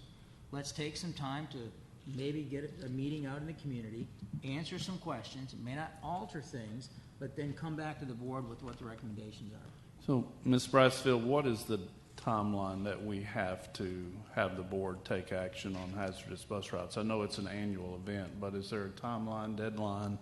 There's not a state mandate. Okay, so we don't have to take a vote next week. Yes, Now, you know, let me ask a different question. For people that don't meet the criteria to be provided busing, in other words, any of these 5, is it possible to charge these people for buses? It's possible to set up a paid transportation system. It creates a lot of other problems, Yes, sir. but it is. Okay. So we can certainly provide more details you know, at the next regular board meeting and not take action next week. Well, or even before that, maybe it's just a meeting, you know, you and Dr. Coburn go, you know, somebody else, and say, we are going to have a meeting to talk about this on Wednesday at Bowling at 7 o'clock. This is your chance to come share with us and talk in an informal group, hear what they have to say and answer their questions. Because I can hear, I mean, I thought enough of this to, you know, we got the stuff, so I printed out, and then I started thinking about it, and I started thinking about, while I think 45 miles an hour is fast, I'll tell you what, there are a lot of kiddos in LISD walking along roads like that. I don't like it, but then, so I think if that's the reason here, that we say it's a dangerous bus route, then I think we got to look at every place that's 45. Again, I don't like it. But then I go to Jenny's point, and is there something going on with the city that maybe there's a conversation with the city that says, you know, we do have a chronic problem here. And it is, we have some drainage issues in this, and really, out of 30 days in the month, about 7 days a month, we are going to see obstructions. That information could cause us to say, you know what, then maybe we should keep this on the list for now. I don't know. That's just, two types of conversations that might be helpful. I absolutely agree that the law says it's a formula, and but the law says a lot of things about formula in education that we don't agree with, right? It's just that we do have a lot of kids walking along 45-mile-an-hour streets. As sad as that is. And I tried to even think about it, is there cut through here? I don't know. It probably adds 30 minutes to get to school if you do the cut through. The cut through, Mr. Miller, is over railroad tracks. Which is that down the center right there? It's a gated community, and there is a place over a drainage ditch and some railroad tracks, which I would not recommend that children cross. Dr. Rogers, would it be possible to have this as a discussion item for the board meeting and not take action, so we have opportunities to talk to Frisco and have the board, if they do want to go out and visit these areas, to give them another month and take action in May? Yeah, absolutely. And I think what I will do is ask Ms. Brassfield to also provide a list of other areas that if we're not careful, our lack of consistency could be extrapolated in other places. So I absolutely want to be consistent across the district, and I'm the first person to say Sure. I happen to know this area best because it's where I live. And that's why I probably have some historical institutional knowledge, if you will, regarding this area. I just happen to know its blind spots and the hill, and that you can't see more than 30 feet. And I wouldn't trust a child to be walking along that route. And I also think of the additional auto traffic that will come. You cannot turn left out of that neighborhood onto Lebanon. It takes 20 minutes during rush hour. And you're going to create such a traffic congestion that you're going to create blind spots and opportunities for children to be in unsafe areas getting to school. I think you're going to create a larger problem, I guess is my point. I'm trying to defend what you're saying.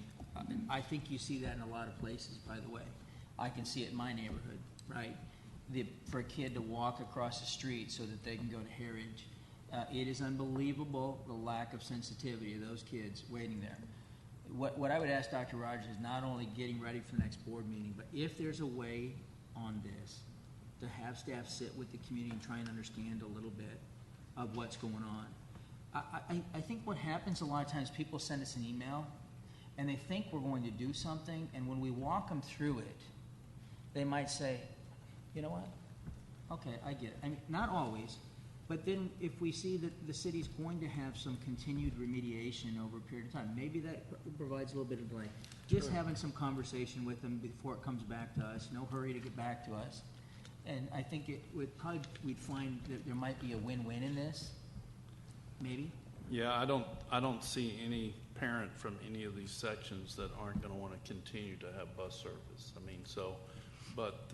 And can I ask a question? Because I think I'm more concerned about the parent information piece of this. As a parent, if my child had been riding on a bus and I was just tasked with following the board agenda online to see if my bus route ever came up, I think I would miss it. How are we informing the parents of these kids that are riding the bus that this is even up for discussion and that this has been part of what we're asked to act on? And is that something maybe we need to revisit? I don't like to get emails from people that, to me, deem to have been blindsided. And because I think that we as a district can do better for those parents. And so can we maybe revisit when we're going to make those changes before they're brought to us for action? Maybe we could do what Mr. Miller's talking about. Maybe it's part of an education piece.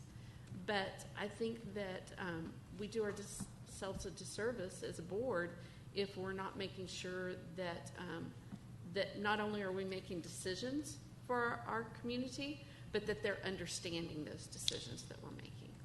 Yeah, and I think, Ms. Sells, that's a great point. I think you have to be careful if that everything that the board is just introduced to is not always going to come to fruition. I mean, you know, meal price increases affects every parent, but until get a little further down the road, it's not really feasible to communicate. So, you know, we'll continue to look at our ways to communicate. Yeah. And I'm not talking about sending out complete packets to these parents, but an email would, you know, is something that's easy to generate. And even with the price increase, if we do that in June, you know, there needs to be clear communication with those parents who are not on, you know, some kind of just free money tree that's going to have to be calculated into their budget. So I'm just asking, and I'm not saying that what you're doing is wrong. I totally agree with the state mandate. All I'm saying is that we as a district, I just want to make sure that we're doing what we can in making sure that our community understands our actions. So are you saying, like, so next time this comes up, or we look at it on an annual basis, to send something out to impacted areas to say, just making you aware that your bus route is under review. There is a I'm not sure how that all works. I'm not even sure that that's even possible. But is that what you're talking about? Some kind of just to I'm not let talking you about know anything that we're great. looking at it? Exactly. And included in that, the criteria of why we're looking at it and what those criteria are that need to be met. And I think that in that case, you might have known about the sliding hill a long time ago. Or I mean, you know, I think it's up to us to begin those lines of communication. Yeah, and it wouldn't be a bad idea. I mean, how many overall? I mean, we have, 80 hazardous routes? How many routes? 50 in the 50. elementary. So it probably would not be a bad idea. And of course, you know, I don't know the time, you know, Mike has been here a couple of years. I don't know the timeline of when some of those were adopted, but it probably wouldn't be a bad idea for folks that participate in those 50 to at least understand these are hazardous routes and here's what qualifies as a hazardous route, just to be educated from the front end that, hey, this is how it works, you know. So I think, Kevin, for me, I'm listening to this and I'm listening to this and just kind of surprised, right? We are in the responsibility of education for kids, and we are going to take something that we know, most of us having been mom and dads, that transportation is a very important part of our day. Most people we know, and we don't really do anything different to change it, go out to our website if they find something. Otherwise, they're not going to find anything until they're impacted, because we really don't proactively notify them. So here we've got bus routes are going to change. Kids and families' lives are going to change. And if it were not for them watching the board meeting or somebody telling them, they would not have known. This, to me, is a community relationship. If our police department did these types of things without informing the neighbors, we would criticize them, right? This is a great opportunity to say, hey, here's what's going on, and go to the people that are affected. Here's what's happening. We want you to understand it, because then what happens is this. What we've got right now is they feel they're being blindsided.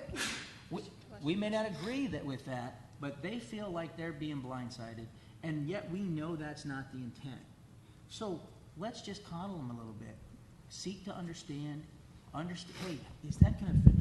Catherine, how are you going to have some problems getting to work? Because maybe they're going to have some problems. Maybe we could co-ride.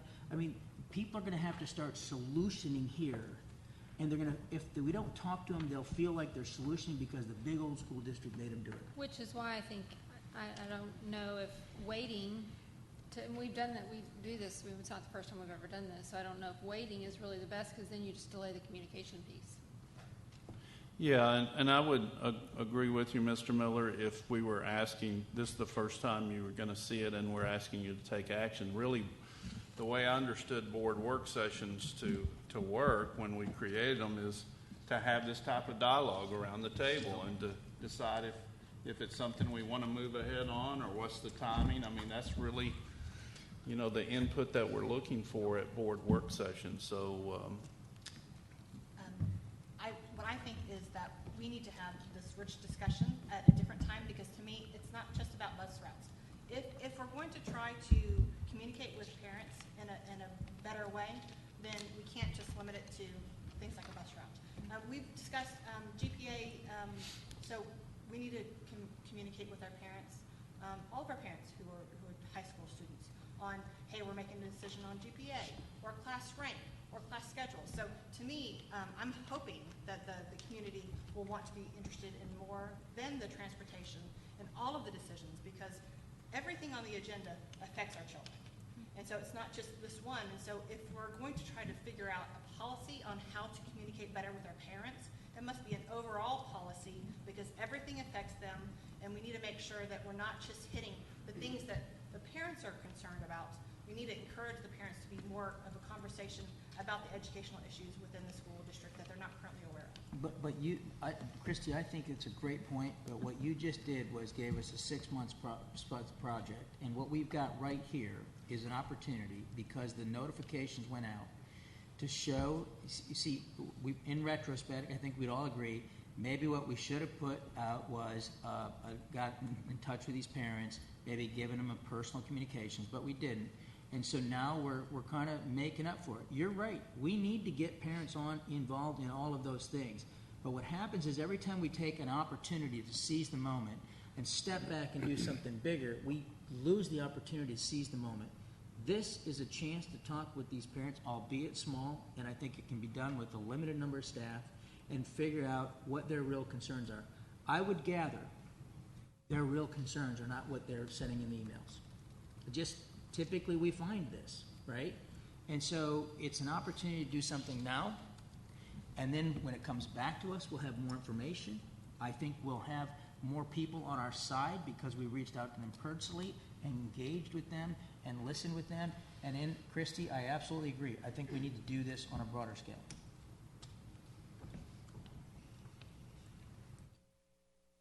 How does that work with, because I disagree. I think we have the information we need to move forward. But if we, I just lost my train of thought. Left my head. No, it's gone. I'm sorry. Yeah. Can I ask 2 questions about the map while you're thinking? Okay, one is a really, really dumb question. Please forgive me. But are parents going to look at the circle and say, I'm not in the circle, therefore I'm not affected?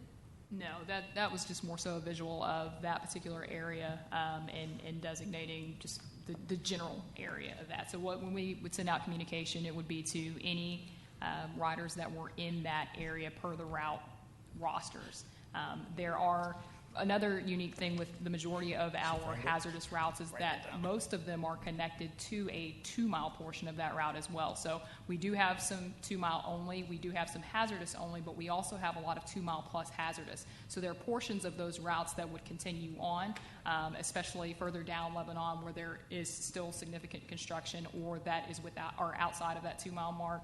But anybody that was within the areas that I've reviewed that are less than 2 miles, that's who would get that communication, and we would be able to identify that per those eligible riders on that roster or no longer eligible. But if the parents are looking at our board book and they see this, they might go, bonus, okay, my street is in the top of that corner and it's not actually in that yellow, so I'm not affected. And then they wouldn't be concerned about it enough to speak up because we didn't actually highlight the entire area. I know this is an easier way to highlight. Sure.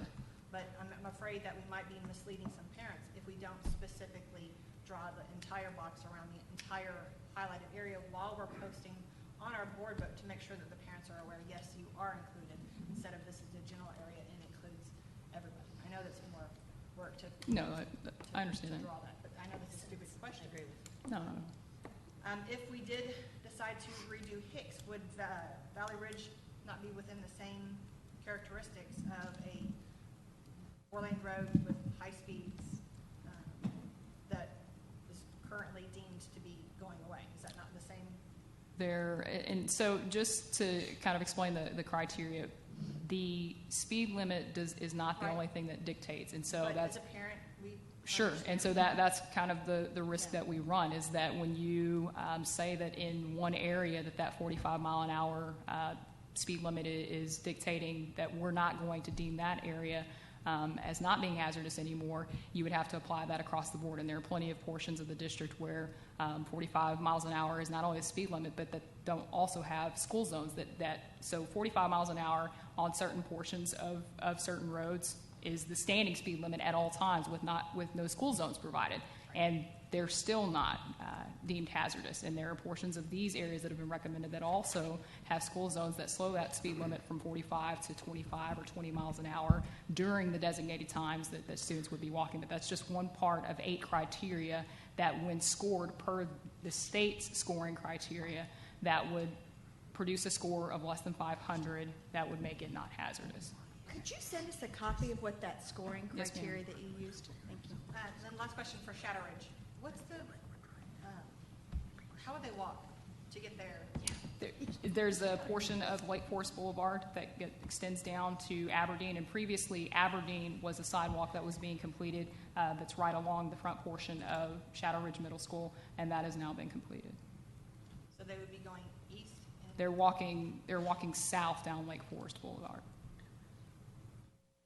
Okay. So they are not going toward. Long Prairie, no ma'am. Anything that is west of 2499, those students would remain hazardous. They would not be crossing 2499. They're already on, yes ma'am, on that side of 2499. But we'll get the board more information, and then we can continue the discussion. My question. Huh? I remember. Good. Okay, so if we move forward, we approve bus routes or whatever. So really, the one thing that Ms. Prosek is saying, the piece of that I can see is if during the course of the year, and it would be a majority of the school year, there is a sidewalk that is impassable, would that fall under this criteria? And if you've approved something, if you've taken it off of that list, and then during the course of the year, whatever, you recognize that this is not really a safe route, can you change that? Yes ma'am. Midstream? So if we receive notifications from the city or even from a parent who has called in and said they've torn up the portion of our sidewalk in this area, and we typically are walking, but now we feel that we will send a safety crew out from First Student, and their safety manager will evaluate the area, determine if a stop is necessary or if there's another direct path that would still allow it to be walkable under that 2 miles. And so we do, on numerous occasions throughout the year, we receive those types of calls from parents or community members who have expressed that something's changed in their community, and that it's something that they would like for us to evaluate. And if there's an area that is hazardous temporarily, then we can place a temporary stop there. And usually if we do that, and we have in past situations where there's still construction taking place, that eventually, once that construction is complete, it would be the same thing, that we would have to eliminate that area because it's only temporarily hazardous per the construction project that's occurring. Right. Okay, thank you. Yes, ma'am. Any other questions? I just have a comment and then a question. So I agree, Dr. Rogers, that we have to set standards for our hazardous bus routes, but we also have to address safety issues. And those are 2 different things. So the safety of our kids is number 1. My 2 questions that I had is options for our students. So is there another bus route close by in proximity of these that they can join and get on that bus? That's question 1. Second question is, what crossing guards are available in these areas? Are we going to have to add crossing guards for these students? So to answer the first question, if you're under 2 miles as a standard across the district, there would not be transportation provided. There are only provisional rider options for those that live in close proximity to a 2-mile stop.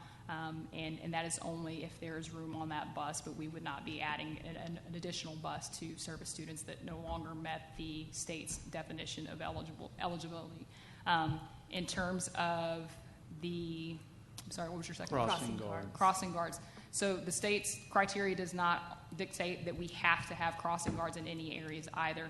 And that is something that is obviously dictated by our municipalities. And so there are plenty of areas that are less than 2 miles that do not have crossing guards in place, because that is not something that the state's criteria dictates has to be in place in order for an area to be labeled as hazardous.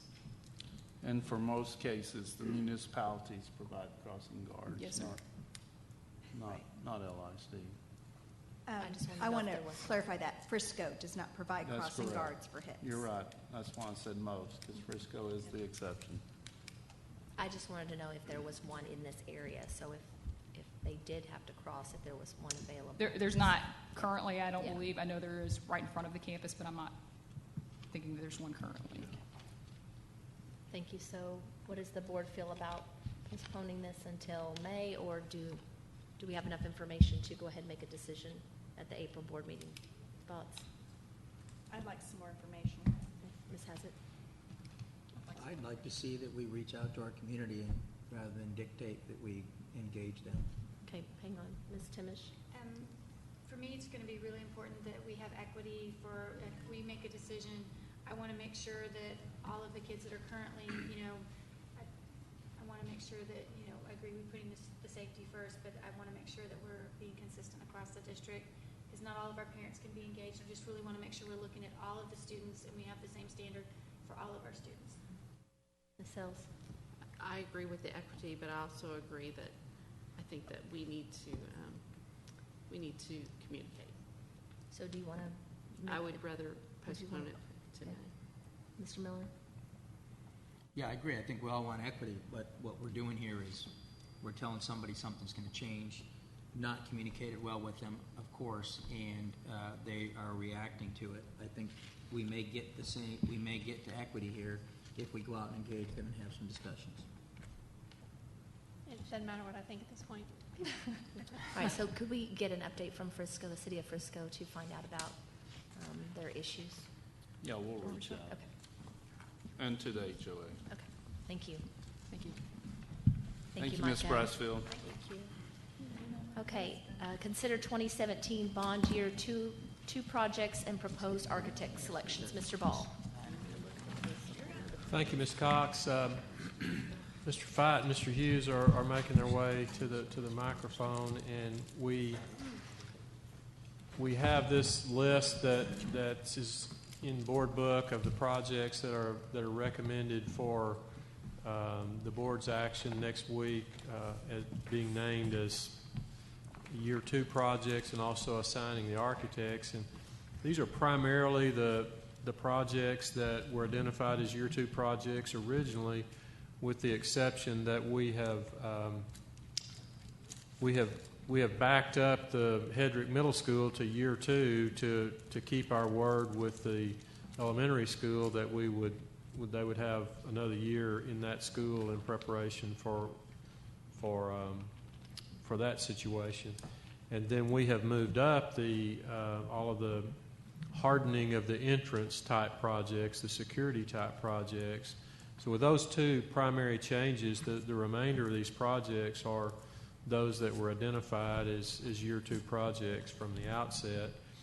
And then the architect assignments have been made just in the same manner as we made those for the year one projects, as we recommended those to the board, that it's an attempt to share the work somewhat equitably between the two firms, and also work toward efficiency for projects that are of a similar nature or similar location.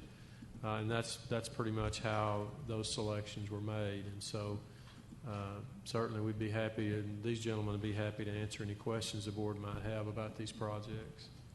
Thank you, Mr. Ball. Does anyone have any questions? Okay. Mr. Ball, consider approval of local emergency planning committee membership in accordance with requirements of ICC 500/2014. Okay, and this is the item that we talked about last month, and as we talked about, this group that's being recommended is a subset of the existing safety and security committee that the district has, and the recommendation is that the makeup of this committee is by title or by position here rather than names. And that way, as turnover occurs in these positions, the makeup of the committee would remain, would survive that turnover. And so this group has been vetted by Mr. Garrett and Mr. Fight and Mr. Hughes. And as we said earlier, the work of this committee will be part of the plan review that the cities, whatever municipality we're building in, their building officials will review this work. And just to remind the board, this really is an operational type committee that would determine the parameters for how would we operate the shelter in the event we had to activate it. So that's really what this is about. And this list that you see here of positions is what's recommended. And we will be, pending your input tonight, be recommending this for action on Monday night. And certainly Mr. Hughes, Mr. Fight, Mr. Garrett, I'm sure be willing to answer any questions that you might have about this. Are these all the G items, or is it the three? This is I'm F. sorry? Number F. F? Number F, we're not on G yet. Okay. So just that one? Okay. Yeah. Does anyone have any questions? Okay. All right, Mr. Ball, the guaranteed maximum price for the following projects. That is G. And the rest of the agenda. Okay, I'm not let gonna read me, all that. if I might, Ms. Cox, just kind of, the next, I'd say, dozen items are all guaranteed maximum price. So if you'd allow me the discretion to kind of describe how we group those. They are grouped by construction manager, by the firm, and the projects that would be associated with that particular project. And then some of them are grouped in the way they are because they're 08 bond money. Some of them the remainder of them are 2017 bond money.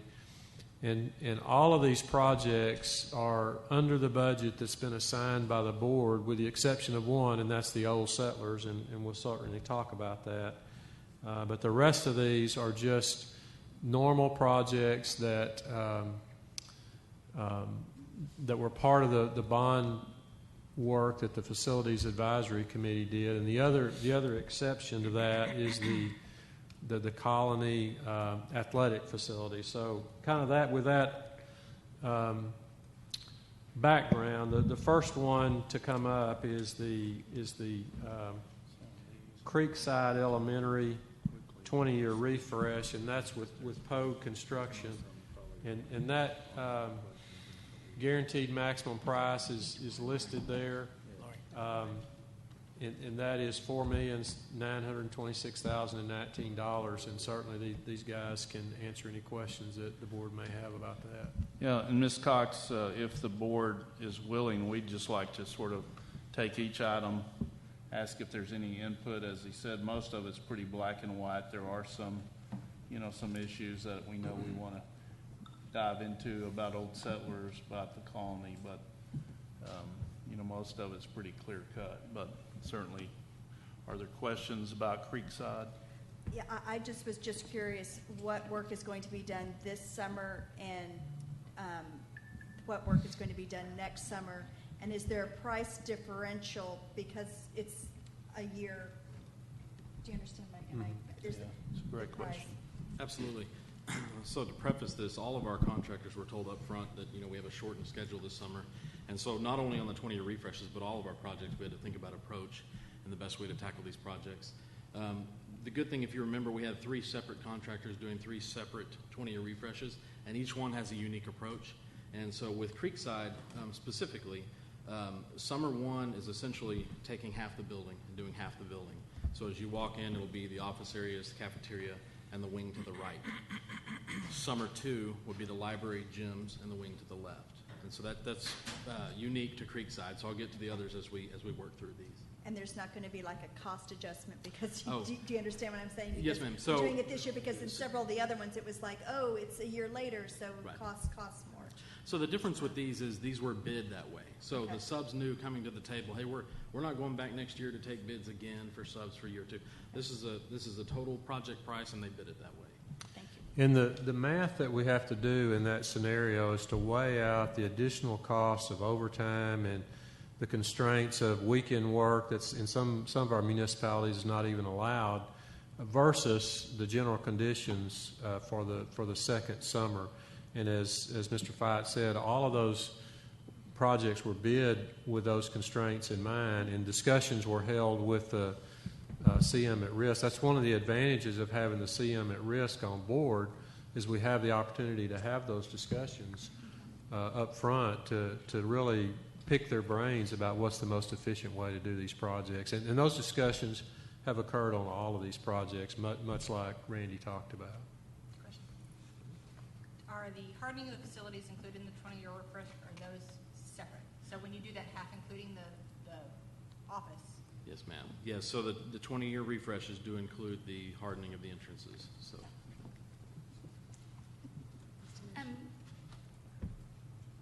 And maybe this is common, but one of the things that I heard yesterday from one of the other school districts is when they had like a short cycle like this, they said they had their crews working 24 hours a day through the entire summer to get some of the big projects done. Is that something that we've talked about with our contractors and our architects? Yes, ma'am. I mean, certainly something we discussed. The contractors don't feel like they'll have to work 24 hours a day. They'll certainly work extended hours a weekend. They said they had contract crews, so they were just doing continuously to meet the deadlines. Right. No, our contractors don't feel like they'll have to work 24 hours a day, and the caveat to that is what they see a lot of times it's the same crew. They're just paying, making them stay longer, and so you're not really getting a whole fresh new crew and being that much more productive. So the CM, the way the CMs have decided to break up these 3 specific 20-year refreshes, like I say, they will certainly be working long hours, be working weekends, holidays, all that, but I don't think we'll have a 24-hour crew. Some of our cities, as Mr. Ball mentioned as well, won't allow us to have work going on at 2 or 3 o'clock in the morning. So. Thank you. Any other questions? All right, let's move on. All right, Marcus High Okay, School. the next one is Marcus High School. This is also Pogue Construction. This is the limited refresh, the turf and track, and we've packaged the stage curtains and lighting at 7 campuses with that one. Certainly, these guys can answer any questions you have on those. Any questions on Marcus? And this one's also under budget. All right, next project. And then this one is an 08 fund. This is the Marcus Auditorium and Restrooms, the completion of the 9th grade campus at Marcus, and HVAC controls at 4 campuses. And again, that one is under budget as well. Any questions on the Marcus project? Okay. Next project, Old Settlers. Okay, Old Settlers is the one where we do have a bit of a budget issue. If you remember, we had another CM at risk last year bid this project out. It was literally close to double what we had in the budget. And where we find ourselves today is we're about $1 million over the budget that the board had allocated for this project. And we have asked the Balfour Beatty firm to do some value engineering and come up with some options on how could we get it in budget. And the option that they provided was to not repair the roof. That would get us to within budget on the project. We're not recommending that because obviously if you don't maintain the envelope of the building, you're gonna suffer later on. And so what we want to do is just be transparent about that and let the board and the public know the pricing on this project was done prior to the big storm that we had last spring. And so what we've seen is the cost of roofing has really escalated beyond what other materials may have increased. And so our recommendation to the board is that we go ahead and spend the $1 million above what's been previously allocated for this, do it right, and we have the money in the 08 bond funds. This item and a later item tonight, the furniture item that we'll present to you, will just about use up the last of 2008 bond funds. And so I think that's the unique thing about the Old Settlers project is that we have the budget issue. And certainly, other than that, these gentlemen can answer any questions the board may have. But it is our recommendation to include the roof in the project and take the $1 million overage out of the 2008 bond funds. Ms. Hassett? Why did the roof on Old Settlers cost more than the roof on Creekside? So, great question. So the Creekside actually, the re-roof is not in the project, so it's got a shingle roof on Creekside, and the facilities assessment dictates that it's not up yet. Okay. We have seen the increased pricing, as you'll see on some of these later items, especially the storm damage claim, which is pretty much purely roofing. We did see an increased cost on that one, as well as Hebert Valley Elementary School and Polzer. I think that one other key on this one was we weren't able to add that extra year of inflation that you typically see in construction as well. So if you remember on the bond projects, we added inflation for every subsequent year in the bond. So that didn't happen here. So those two things combined, we feel are really the reason why we're seeing the overage here. Mr. Ball, how much is left in the 2008 bond funds? We have I'll hold you to a round number. yeah. Please, if you allow me to just do round numbers, we have about $1.8 million. There will be less than $1 million remaining after the two items that we'll be asking the board to look at tonight, which is the $1 million roughly on this roof at Old Settlers and about $800,000 in furniture for Old Settlers and for Highland Village Elementary. And that'll get us down less than $1 million. The fund continues to earn a little interest because we still have the cash because the entire cost of the Old Settlers project is still there, but it's allocated for that project. So keep in mind we're talking about unallocated amounts. Any other questions? I just had a quick question, Mr. Ball. So of any of that, the roof, you're saying damage, so would any of that be under insurance? Well, unfortunately, the Old Settlers campus is not one of the ones that had storm damage. But one of the later items will show you that we've got about a little bit north of $15 million in total roof damage. We're presenting about half of that to the board this month, and I think the other one's coming next month. Yes, sir. If I'm not mistaken. But all of that will be, because we do have a replacement cost endorsement on our policy. So the only thing the district will be out on that would be the deductible, which is $250,000. You sure there wasn't a storm in Flower Mound? Well, I thought I saw one. we need to get the weatherman to review those videos, I guess. Maybe in a month. All right. Okay, so next would be the it's the wall Wall finishes, finishes. and that one is also within budget, and certainly these gentlemen can answer any of those questions. any questions on the wall finishes? Are fire engineers going to be okay with the wall finishes? Safety checks? Absolutely, they're going to be okay with everything we do. Just making sure, because we tend to love our construction paper in elementary. Yeah. Right. To answer that, really the scope of this one was the three schools: Flower Mound Elementary, Indian Creek, and Lakeview Middle School. Flower Mound Elementary and Lakeview have ceramic tile on their corridor walls. Beautiful. We can't match the tile when there's damage. And then Indian Creek has an FRP, a lovely FRP wall fence. So this is basically putting the P-lam in the hallways, just like all the other schools. Okay, the next one is STEM Academies at Polster Elementary and Donald Elementary.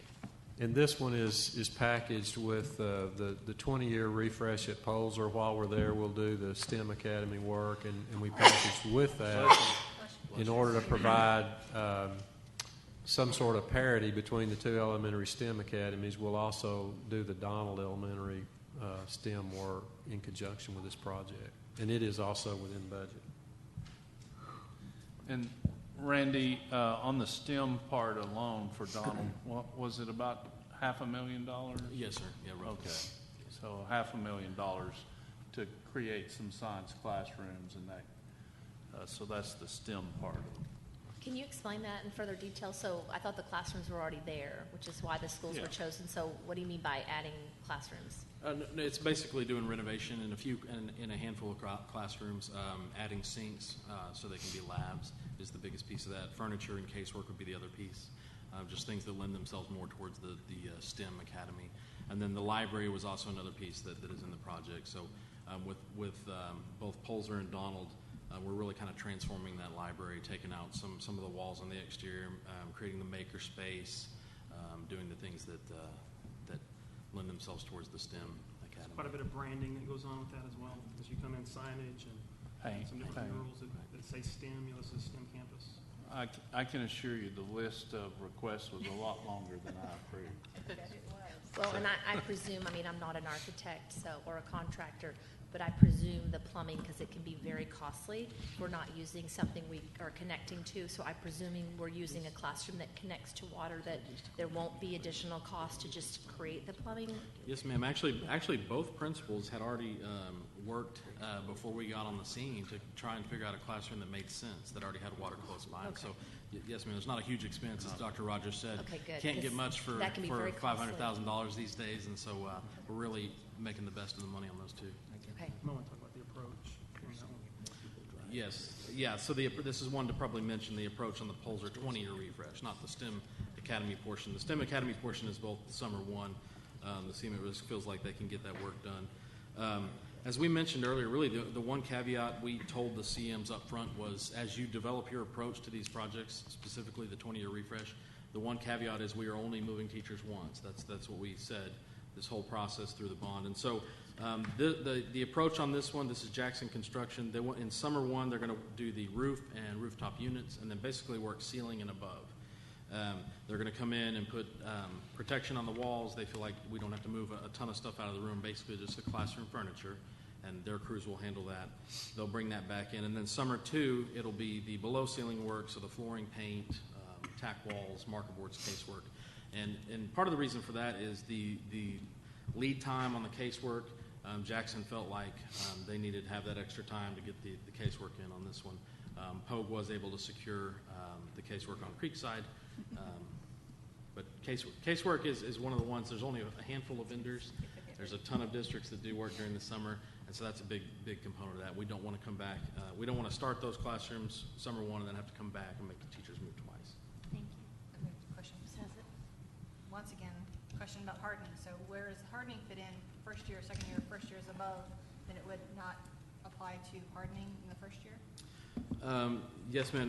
Now with what I didn't mention in there, most of the below ceiling work I mentioned is classroom related. Inside. Right. And so I think the approach is common areas as well. They'll try to tackle some of that. So fire alarm, we'll try to harden the entrance in summer one. We feel like we can get that. We feel like we can get that piece done. Dr. Rogers, have you sent us, maybe you haven't, I just have overlooked it, so I apologize. Have you sent us a redo of when we can more quickly harden the facilities? Yeah, and I'll let Randy or Jason jump in, but what we need to do is have you approve the architects, because until the architects are approved, then they will work on the design and the timelines, and then you'll receive it. Okay. Yeah, but we can't do that until the architects are chosen. Okay. Right. And just to speak a little bit to that, we have had preliminary conversations with our architects and a couple of our contractors. We're pushing an aggressive schedule for design, and the architect has committed to that. We feel like we can get the design done, get the bidding done, get all that wrapped up around the October timeframe. Then we start procuring materials and potentially do some work over the Christmas break, and then work throughout the school year until we get those complete. And Ms. Hassett, I will just, and I promised the board that I would send a sort of an overview summary of my meetings with the city managers, which I've completed last Thursday or Friday. But anyway, but all of them, I did put these projects on their radar that we would, once we get things lined out, we would like to do these projects, as many as we could actually during the school year, and that we would need some grace and flexibility, still staying within code, of course, but and they were all very open to that. No questions? All right, the Colony High School auditorium renovation and Hebron Valley Elementary re-roof. These are 08 bond funds that have previously been allocated. This project is under the budget that's been allocated. Any questions? Any questions? My only question is turf now the standard for our softball fields?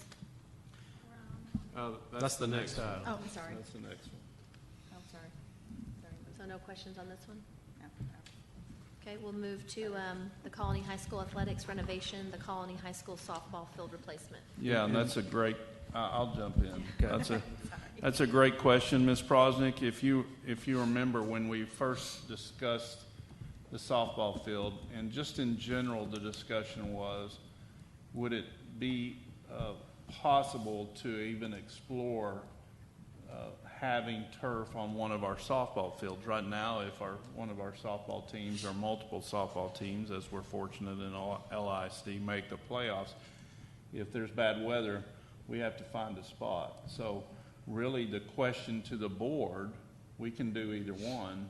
The question to the board is, do you want one of our sites our softball fields to have turf? And then eventually I think that will mean somewhere in the future we have one baseball field that has turf, not necessarily at the Colony, to where, it provides a service to both baseball and softball. So they checked into it. It came under, price as far as, and so that's why it's in front of you. The other thing I want to make notice of is the question that we had from the campus was about locker rooms for softball.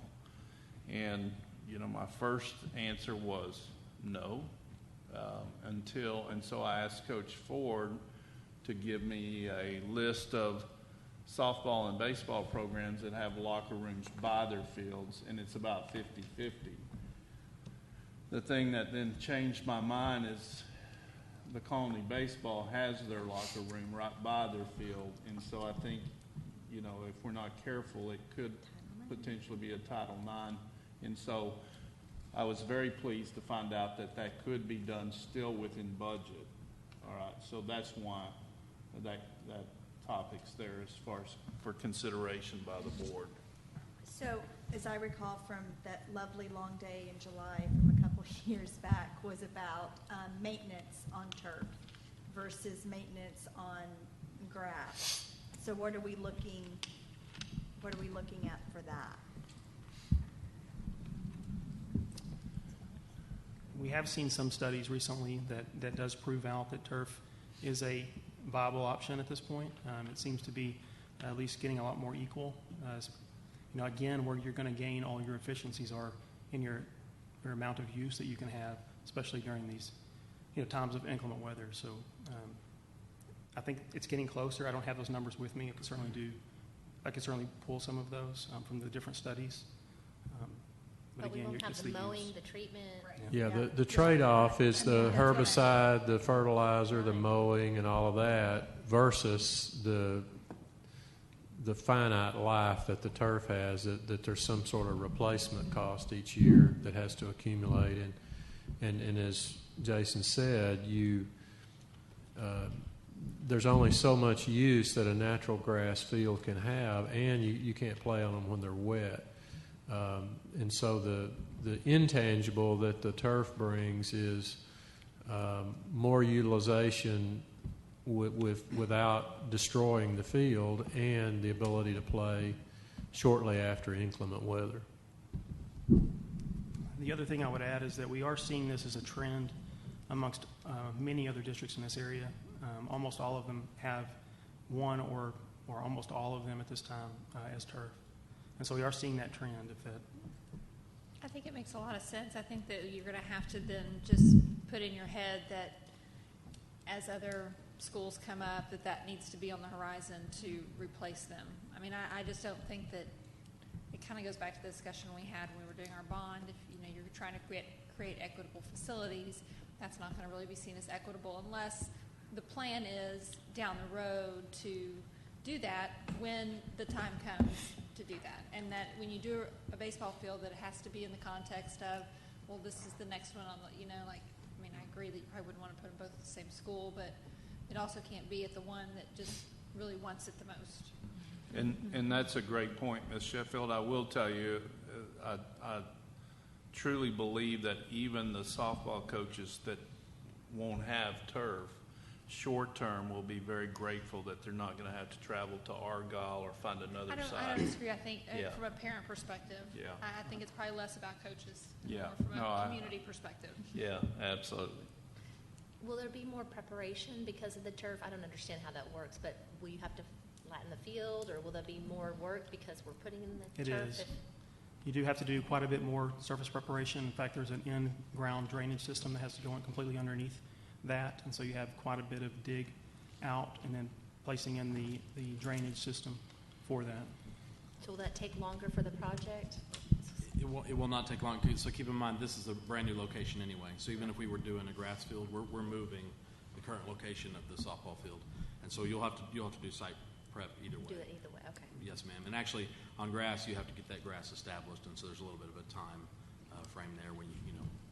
What's the timeline? That's Yes, ma'am. Great question. So, I'm sorry. Well, I was actually, because Ms. Cox's questions were led to that. What we have promised the softball team at the Colony High School, and correct, is that they would be having access to this field when their season starts next January.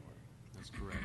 The one caveat, if you recall, Dr. Rogers, was the locker room. The locker room. That's piece may right. The not be locker complete. rooms won't be ready. Right. But There's get with it. a little bit longer city approval for a brand new building, Right. and so we got to go through that process. But we will certainly do everything we can to get it completed shortly after as we can. Ms. Timmons? I like the idea, and it makes sense to me. I mean, your irrigation, your costs alone, and water probably would help with all the things we have to replace. But especially with the fields that are right across the street, are we going to set something up so that there's some way of managing the use of these facilities? Because I would think that there's going to be a lot of people that are going to want to gain access that maybe they currently had because we didn't keep it locked as much, that we're going to just make sure, I know we're creating the contracts, but just to make sure the community and there's not opportunities to get in there and use more than what we're planning on? That certainly will need to be a part of phase 2 of our work with our facilities use revision, some of which will coincide with the work that Dr. Rogers mentioned in terms of the conversations with the cities. And that's one where that will particularly be the case. But I think because we've tackled the varsity football venues, all of which have artificial turf, this would be a prime one to have if nothing else, a separate category for it because it is unique across the district. So I think we have the opportunity to have some unique rules there. And then, and maybe I'm wrong, but I thought I remembered at some point that there was a potential collaborative partnership because one of the facilities there in the Colony was willing to put some money into a turf field at the Colony if they could have access to it. I think the discussions on that have kind of died. The last conversation I had with Dr. Baxter, they were very interested in those discussions, and all of a sudden we're not hearing from them anymore. So we're assuming that, although we don't know for sure, but we're assuming that their funding source didn't work out. Yeah, and I had actually had that discussion when I met with the city manager of the Colony, Troy Powell, and there was a company that did approach us as wanting to turf the baseball fields and then have access in off times, but that's fallen by the wayside. So. Thank you. Any other questions? All right, we'll move on to the playground at Valley Ridge. And this one is a 2017 project. It's within budget, and that's really all it is playground equipment. I do have a question. Instead of using the $64,236 from the general fund, why aren't we using some of that leftover 2008 bond money? I'm assuming we'll have at least $64,000 left. We could do that. That's certainly an option.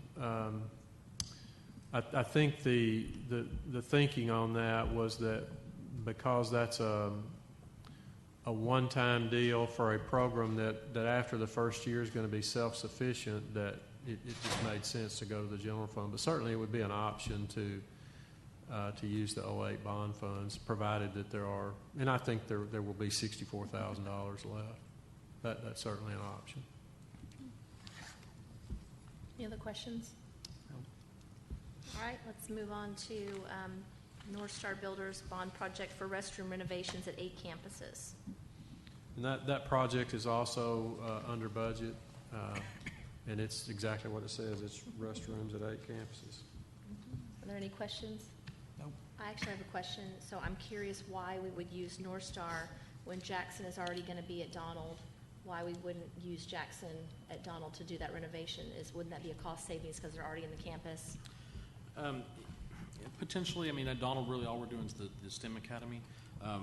The main reason is when we packaged this all together, we just packaged all the restrooms up as one project, and so it ended up, we awarded that to North Star Builders. There are some efficiencies with it all being restrooms, the same types of trades. You have plumbers, you have tile people, companies. So there are some efficiencies either way. But we're doing plumbing at the STEM Academy, so why can't we ask about that? I mean, to me, it would be more of a cost savings. They're already in there instead of bringing in a whole other crew. Because I'm assuming now that North Star and Jackson are going to have to work together on scheduling. Right. I mean, at this point, we have contracts in place. I mean, we can certainly look at that. But we have contracts in place and bids already completed at this point. But we can, I mean, if that's the direction the board wants to take. We would have to rebid the projects, Ms. Cox, which would delay them by probably, possibly past, we might be in August because we'd have to totally go to the market and rebid those. And the cost of delay would probably exceed any potential savings or efficiencies there might be by having one contractor in the Donald location. Well, then I would just ask for the future that when we're doing projects like this, that we use those same contractors at the school, because that doesn't make any sense. And I'd be curious if there would have been a cost savings, which I would presume would have been, because we're using those contractors and they're not having to go back over there. Might not be a lot, but you know what? Every dollar counts. Possibly time saving too. If Yes. you have to have inspectors come in different days for the same Yes. type thing. Actually, I think, just respectfully, I think I would have a different opinion on that, because I know sometimes, even though it's plumbing of a sink, I think bathrooms are a different type of plumbing, different type of, I think it'd be a different scope, and having 8 doing exactly the 8, I think there actually then would be potential, just experience. If you're doing 8 of the exact same thing, you can do it at a greater cost efficiency than doing sinks in a classroom and then adding on restrooms, because they're just 2 different types of projects, just in my limited experience. Right. Definitely pros and cons we see. And to that point, I mean, a large part of this project is finishes as well, so not just plumbing. So you have the toilet partitions, a lot of ceramic tile, and that's the same throughout all these schools. And what we did see was North Star Builders Group actually had great success with a very similar project in Rockwall, exact same thing we're doing here, where they worked throughout each campus, shut a restroom down at a time, get it renovated, and move to the next one. And so by having the same crew attack all of these restrooms, like Jason said, you do get that consistency. The crew learns our standards, they learn what's the proper installation methods that we're looking for and move through. And we can certainly consider that and present both options in the future. So, Any other questions? Okay, so the North Star Builders Group Insurance Reimbursable Storm Damage Repair Project with design work performed by Huckabee. Thank you, Ms. Cox. This one is the anomaly in this bunch, in that this is the result of the hail damage last year, and we, just to kind of refresh the board's memory on the whole deal, the latest estimate that we have is about $15 million in total loss. We currently have cash in the bank of about $12 million that the insurance company has paid us. They've paid us the depreciated value of the roofs by their adjuster's estimate. And in order to get the replacement cost, we have to actually do the work and show them what it actually costs to get it done. What's presented tonight and will be recommended for action on Monday is about half of that work, because you remember we've got 2 architects working on it. So what's before us tonight and And Monday night for action is the Huckabee architect portion of this work, and it's about $6.3 million. And then coming the following month will be the Stantec part of the work, which will be obviously the remainder of it. And so we have about $12 million in cash in the bank as we sit here tonight to pay for these roof jobs. There will come a time toward the end of these projects when we will have to cash flow this a little bit to pay the contractors and then seek reimbursement from the insurance company. And so as these bids come in, we're providing these to the insurance company. They're wanting to see the whole RFP, the responses, to make sure that we actually did award the work to the low bidder. And so there's a lot of work going on behind the scenes with the adjuster representing the insurance companies to ensure that we will position the district to get full replacement costs for these. So this is about half of the work, $6,371,275. And we have the cash now to do those fully. And next month, the rest of it will be coming. Anyone have any questions? Mr. Ball, how long do the insurance companies have once the work has been completed? How long do they have to pay us? I don't know that there's a contractual timeline there other than just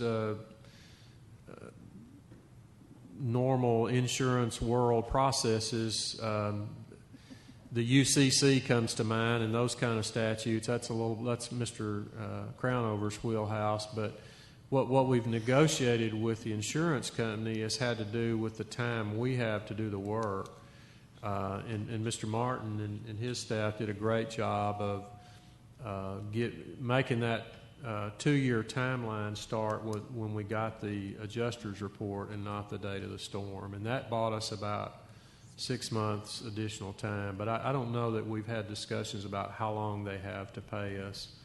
But I think what I would say about them is they've certainly demonstrated to this point that they're dealing with us in good faith, and we've not seen anything to lead us to believe that they were bugging us about when can we pay you the $11 million because they wanted us to sign the proof of loss, and we wanted to make sure that we were preserving all the rights that we had. So we've not had anything to indicate that we'd have a payment issue with them. Okay.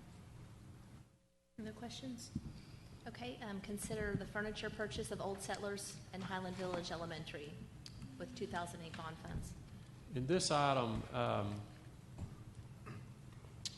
is, when we did the 20-year renovation at Highland Village which was originally done with the 2008 bond money, one of the things we learned from that project is that we had not provided in any of the renovations that were included in the 2008 bond package for the replacement of the furniture. And so what we realized is we remodeled the whole school, and then we put the old furniture back in and went, gee whiz, we should have provided for the furniture. And you see the numbers there. It's about a $300,000 endeavor to replace all that furniture. And so what we've done is we assembled a committee of, and I've forgotten the exact number, it was a busload of principals. All of the principals that are going to have a 20-year refresh on their campus as a part of the 2017 bond package, plus the principal at Highland Village Elementary, plus the principal at Kamey, who's operating with some newer furniture, who could provide some perspective on what it's like to live with some of the newer furniture. And so we gathered all of that group, engaged Huckabee Architects, went to their lab at Baylor University.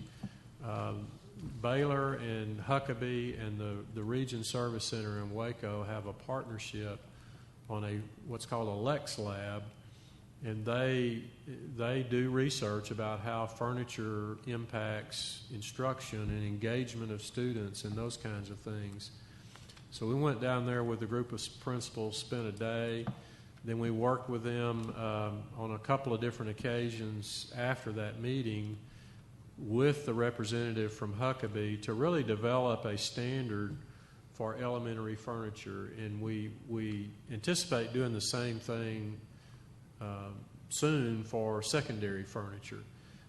And so we now have a district standard that was approved by all of those educators involved, hands-on with how the furniture impacts their environments.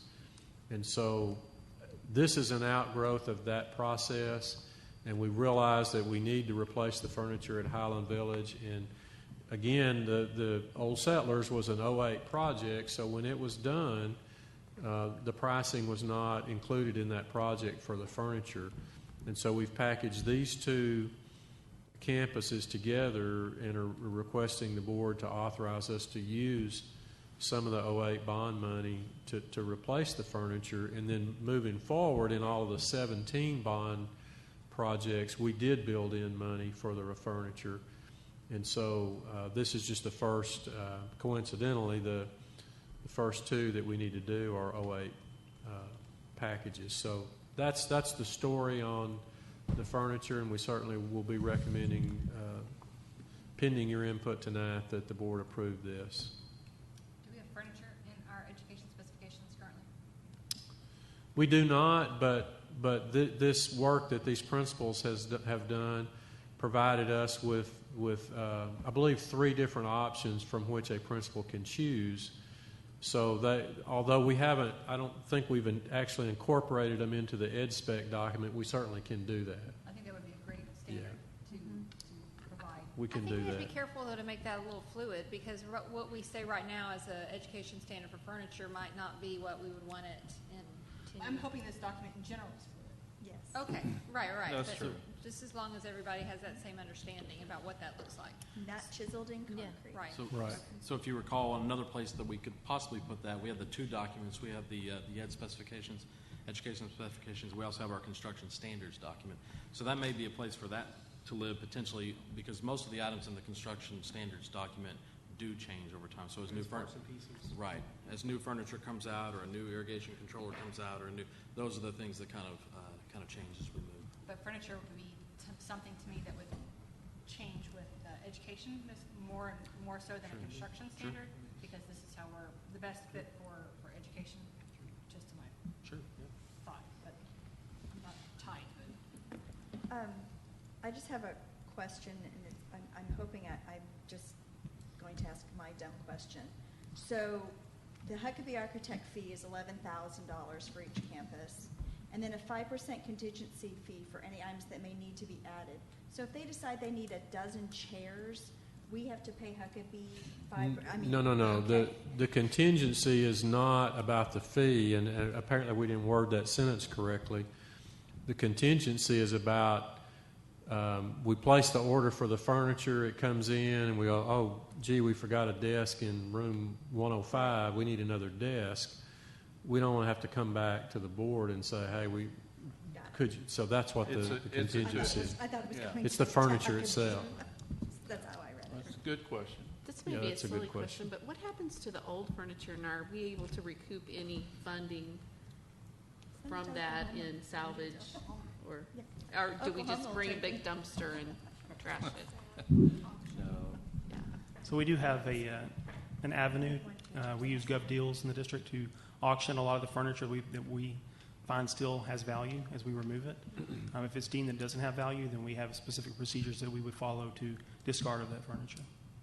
But we do have avenues, and we do auction furniture quite often. And at so end of life. if and when we do that with this, correct me if I'm wrong, Mr. Ball, since we're using bond funds, that money has to go back there. It can't go to our general fund, correct? Well, the bond fund issue has to do with the funds that were used to purchase the old furniture. Right. And so we would have to research how did we pay for the original furniture. And if it was bond money, then the money has to come back into the bond project fund. And that's true with the sale of land or anything that we would acquire with bond money. Okay, I actually have a quick question. So I appreciate Huckabee's study and research, and I think that's great because we've been to their facility and it's very nice. But are we required to have a contractor for furniture? Well, Architect? the service that they bring to that is that, first of all, they've done a lot of the research in conjunction with Baylor and the service center to establish, they have a great knowledge base, if you will, of how furniture impacts the instructional environment. And so we've tapped into that expertise. But beyond that, the real service that they're providing is they're going out and walking the campuses and measuring the rooms and, getting the plans and laying out the furniture in the rooms and helping us to determine what do we need to order. And they don't really have a dog in the race from that standpoint because their fee is a flat fee regardless of the amount of furniture that's ordered. So they really are adding value to it because we'd have to have somebody doing all that who probably doesn't have as much expertise in that particular field as the Huckabee rep has. Yeah, Ms. Cox, just as an example, when I was in charge of getting Career Center East open, that was the first time we used architect to help with furniture because in the past, and this is no slam to Mr. Martin's staff, but they're not furniture experts. So, as far as trying to create a new type of learning environment. And so I think what we learned from those kind of things is that there is some value by using people that's their expertise versus just having one of Craig's assistants the being in firms, charge. The firms also bring interior designers to the table that have that expertise. They also help us with the construction administration as that furniture is delivered, help us to get into the correct room. So there's a lot of value added with those different expert positions that they have. So they are going to be going out and utilizing the facility, so we won't have, like we had at Flower Mound campus where we put chairs and there were no plugins to Right. utilize the innovative furniture. Yeah. Yes, ma'am. That's great. And Old Settlers is not getting will not get their furniture this fall. They'll get their furniture, the way I'm reading it, they'll get it after the second half of the refresh is done. So I'm glad you brought that up because we didn't actually talk about the approach on Old Settlers. So on Old Settlers, the approach that Balfour Beatty has come up with there is quite unique compared to the others. And so they're doing 6 phases in that building. And so what they're going to do is start this summer working in the common areas, library, cafeteria, gyms, and then they're going to start working throughout the building throughout the school year. So we have 3 existing portables on site, so we don't have to move any new portables on site. And we're going to move a wing at a time. Essentially, each phase, they're targeting a 9-week duration for each phase, and obviously we'll work with the campus on the best time to be able to move things back and forth. But the idea is teachers move out, and they don't move back in until the room is complete, and they only move the one time. So this is a unique approach. I think at the end of this first year, when we see the 3 different approaches from the 3 different seam at risk, we may have some more input as to, hey, we really like this approach. This worked really well. We have been working with the campus, the principal as well, at Old Settlers, and about this approach. Yeah, and Randy, Go ahead. Randy, I want to be clear that Ms. Hyengo was involved in deciding that approach. It wasn't, hey, here's the approach you're going to get to go through. She was involved in the process from the start. So as we move furniture out, we are not going to move that furniture back. We'll be moving new furniture back. How is that going to work with purchasing? Are we going to buy all the furniture at once? So, glad you mentioned that. So that's one more piece of the complexity that goes into this. No, that's a great question. One more piece of the complexity that goes into this and why it helps to have the architect help us with this. On Old Settlers specifically, we've asked them for 6 different delivery dates that coincide with those phases. And so the idea, again, is that when they move back into that classroom wing, it's complete. It has the furniture in there. And so a lot more coordination to help get that all set up in the beginning of the project. A lot of balls in there. Absolutely. So I have a question now because Ms. Posnick asked. Sure. So with that refresh, will the portables be able to go away? Well, That would be so, ideal. That would be nice. well, yeah, so I'll answer the question on why we have those portables. They really were for McCamey Middle School. And so if you remember the last demographer's report shows the enrollment at McCamey declining. And so what we did is we worked with the campus and the chief in that area, and we said, hey, can we use those 3 portables so we don't have to pay all the money to bring portables in and work with the town on where to put them and all that. So it actually just happened to work out that we had the extra capacity in McCamey to be able to do that. Okay. And I would say, Ms. Cox, at the end of this, certainly if portables aren't needed on that site, then, we are all in favor of removing portables. So, that's something that Dr. Coburn, would be in charge of looking at the capacity. Because they definitely need a furniture refresh. Right. Yeah. They probably just need to be removed. Yes. Okay. Consider land exchange with the City of Lewisville, Independent School District, and the current site at Purnell Support Center. Okay, this item, Ms. Cox and board members, this item has to do with the existing site where the Purnell Service Center is located. That land was acquired by LISD in the late 1940s, and it was never platted. And the buildings, maybe 2 buildings have been built there, and or certainly different iterations of the same building at the very least. And so, but now in 2018, we're about to build something there. Current standards require that we plat the site. So the surveyor, as they were doing their work, they realized that if you look at the best depiction of this is in your board book. It's got you have to turn it 90 degrees counterclockwise really to get the best view of it. The Purnell, the West Purnell Street on the north side of the property is actually owned by LISD. So the city street is built on property that the district owns all the way to the back side of the curb on the north side of that street. And then if you look on the west side of the property, at least a portion of Charles Street is on land owned by the district. And then at the bottom where the greenish blue hash marks are, Denton County actually owns that land.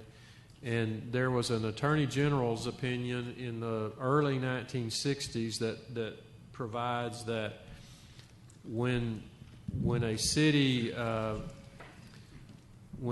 incorporates the area where there's a street built there, that they then have the ability to convey the title to that property. And so there have been conversations with Denton County, with the City of Lewisville, and with LISD's attorneys. And the proposal is that we swap this land, that the LISD would give up the land that's currently under Purnell Street that's got the red hash marks, and the land that's under Charles Street on the west side, and that the city would convey to us on behalf of Denton County the land on the south side that's under the blue-green hash marks there. And so then at the end of the day, what the district would own would be the clear section plus the green hash mark section at the bottom, and that would be the platted site, and the rest of that would be dedicated to the City of Lewisville for streets. So that's, I hope in a nutshell, what we're asking the board to authorize on Monday night.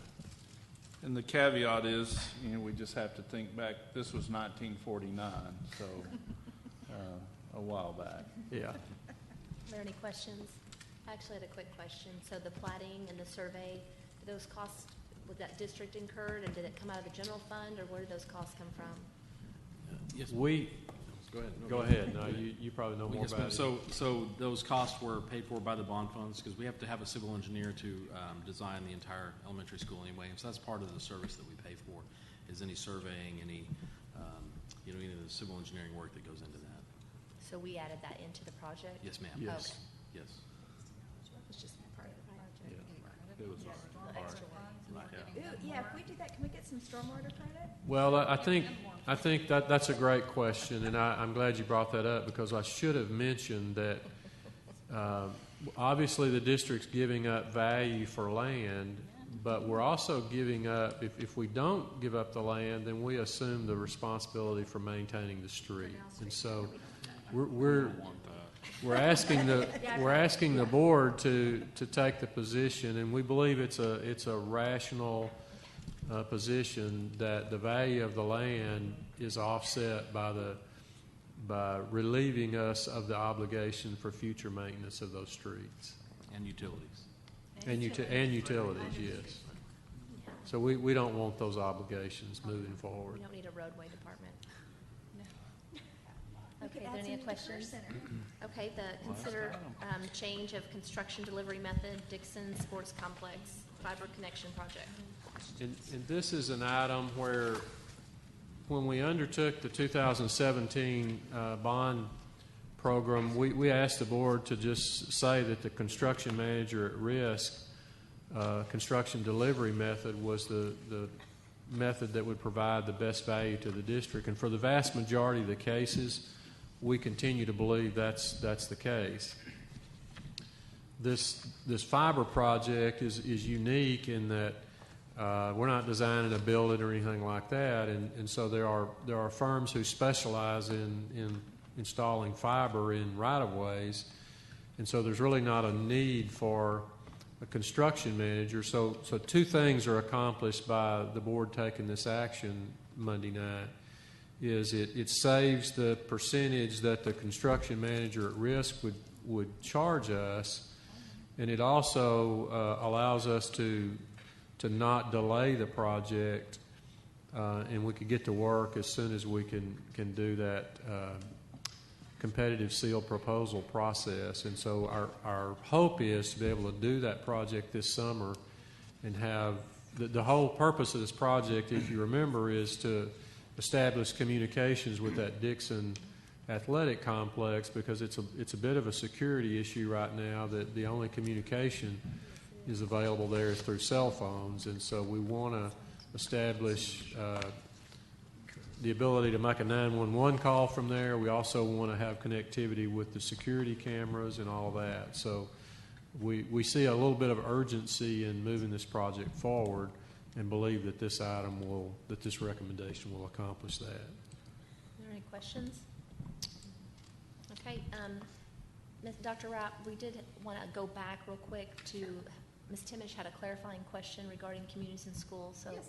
I'd like for her to ask that before we adjourn. Okay, so just to help me understand, they're communities and schools, which I so appreciate. I love the idea of what they want to do. Is going to do a grant, and then we're going to commit to $72,000 of matching funds that we're going to have to pay for. So I'm just not sure why that's not an action item, or why we're not voting on that if we've got a budget item that we're now going to be committing to. Mm-hmm.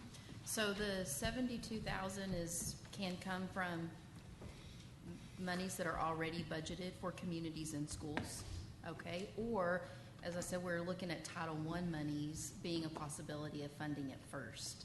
So our first choice would be to look at how the schools have used their Title I monies this last year. I'm meeting with Dr. Hart tomorrow actually about that, but it's not going over the budgeted funds for communities and schools that's already established.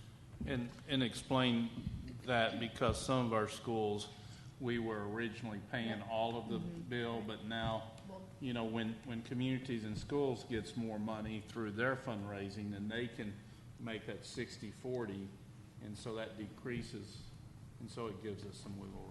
Our cost share for Southridge and Lewisville is going down. You're welcome. Ms. Cotton, this isn't about that, but I don't know if we need to let Mr. Miller left the meeting, and I don't know if you need to let the record reflect that. Catherine, Yes. Do you have the time? Do we have time we let It him? was Like 8:30. 8:35. Yes. So please note in the record, Mr. Miller left at 8:30. Thank you, Ms. Sheffield. If there's no further business, this meeting is adjourned, and the time is now 8:56.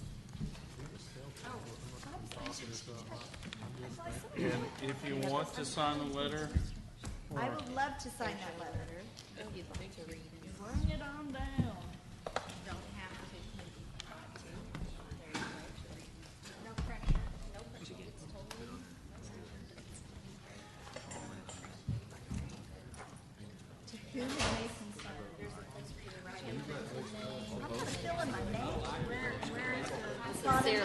after yours sincerely. Sign like you do a letter. You got one for Yes, it is.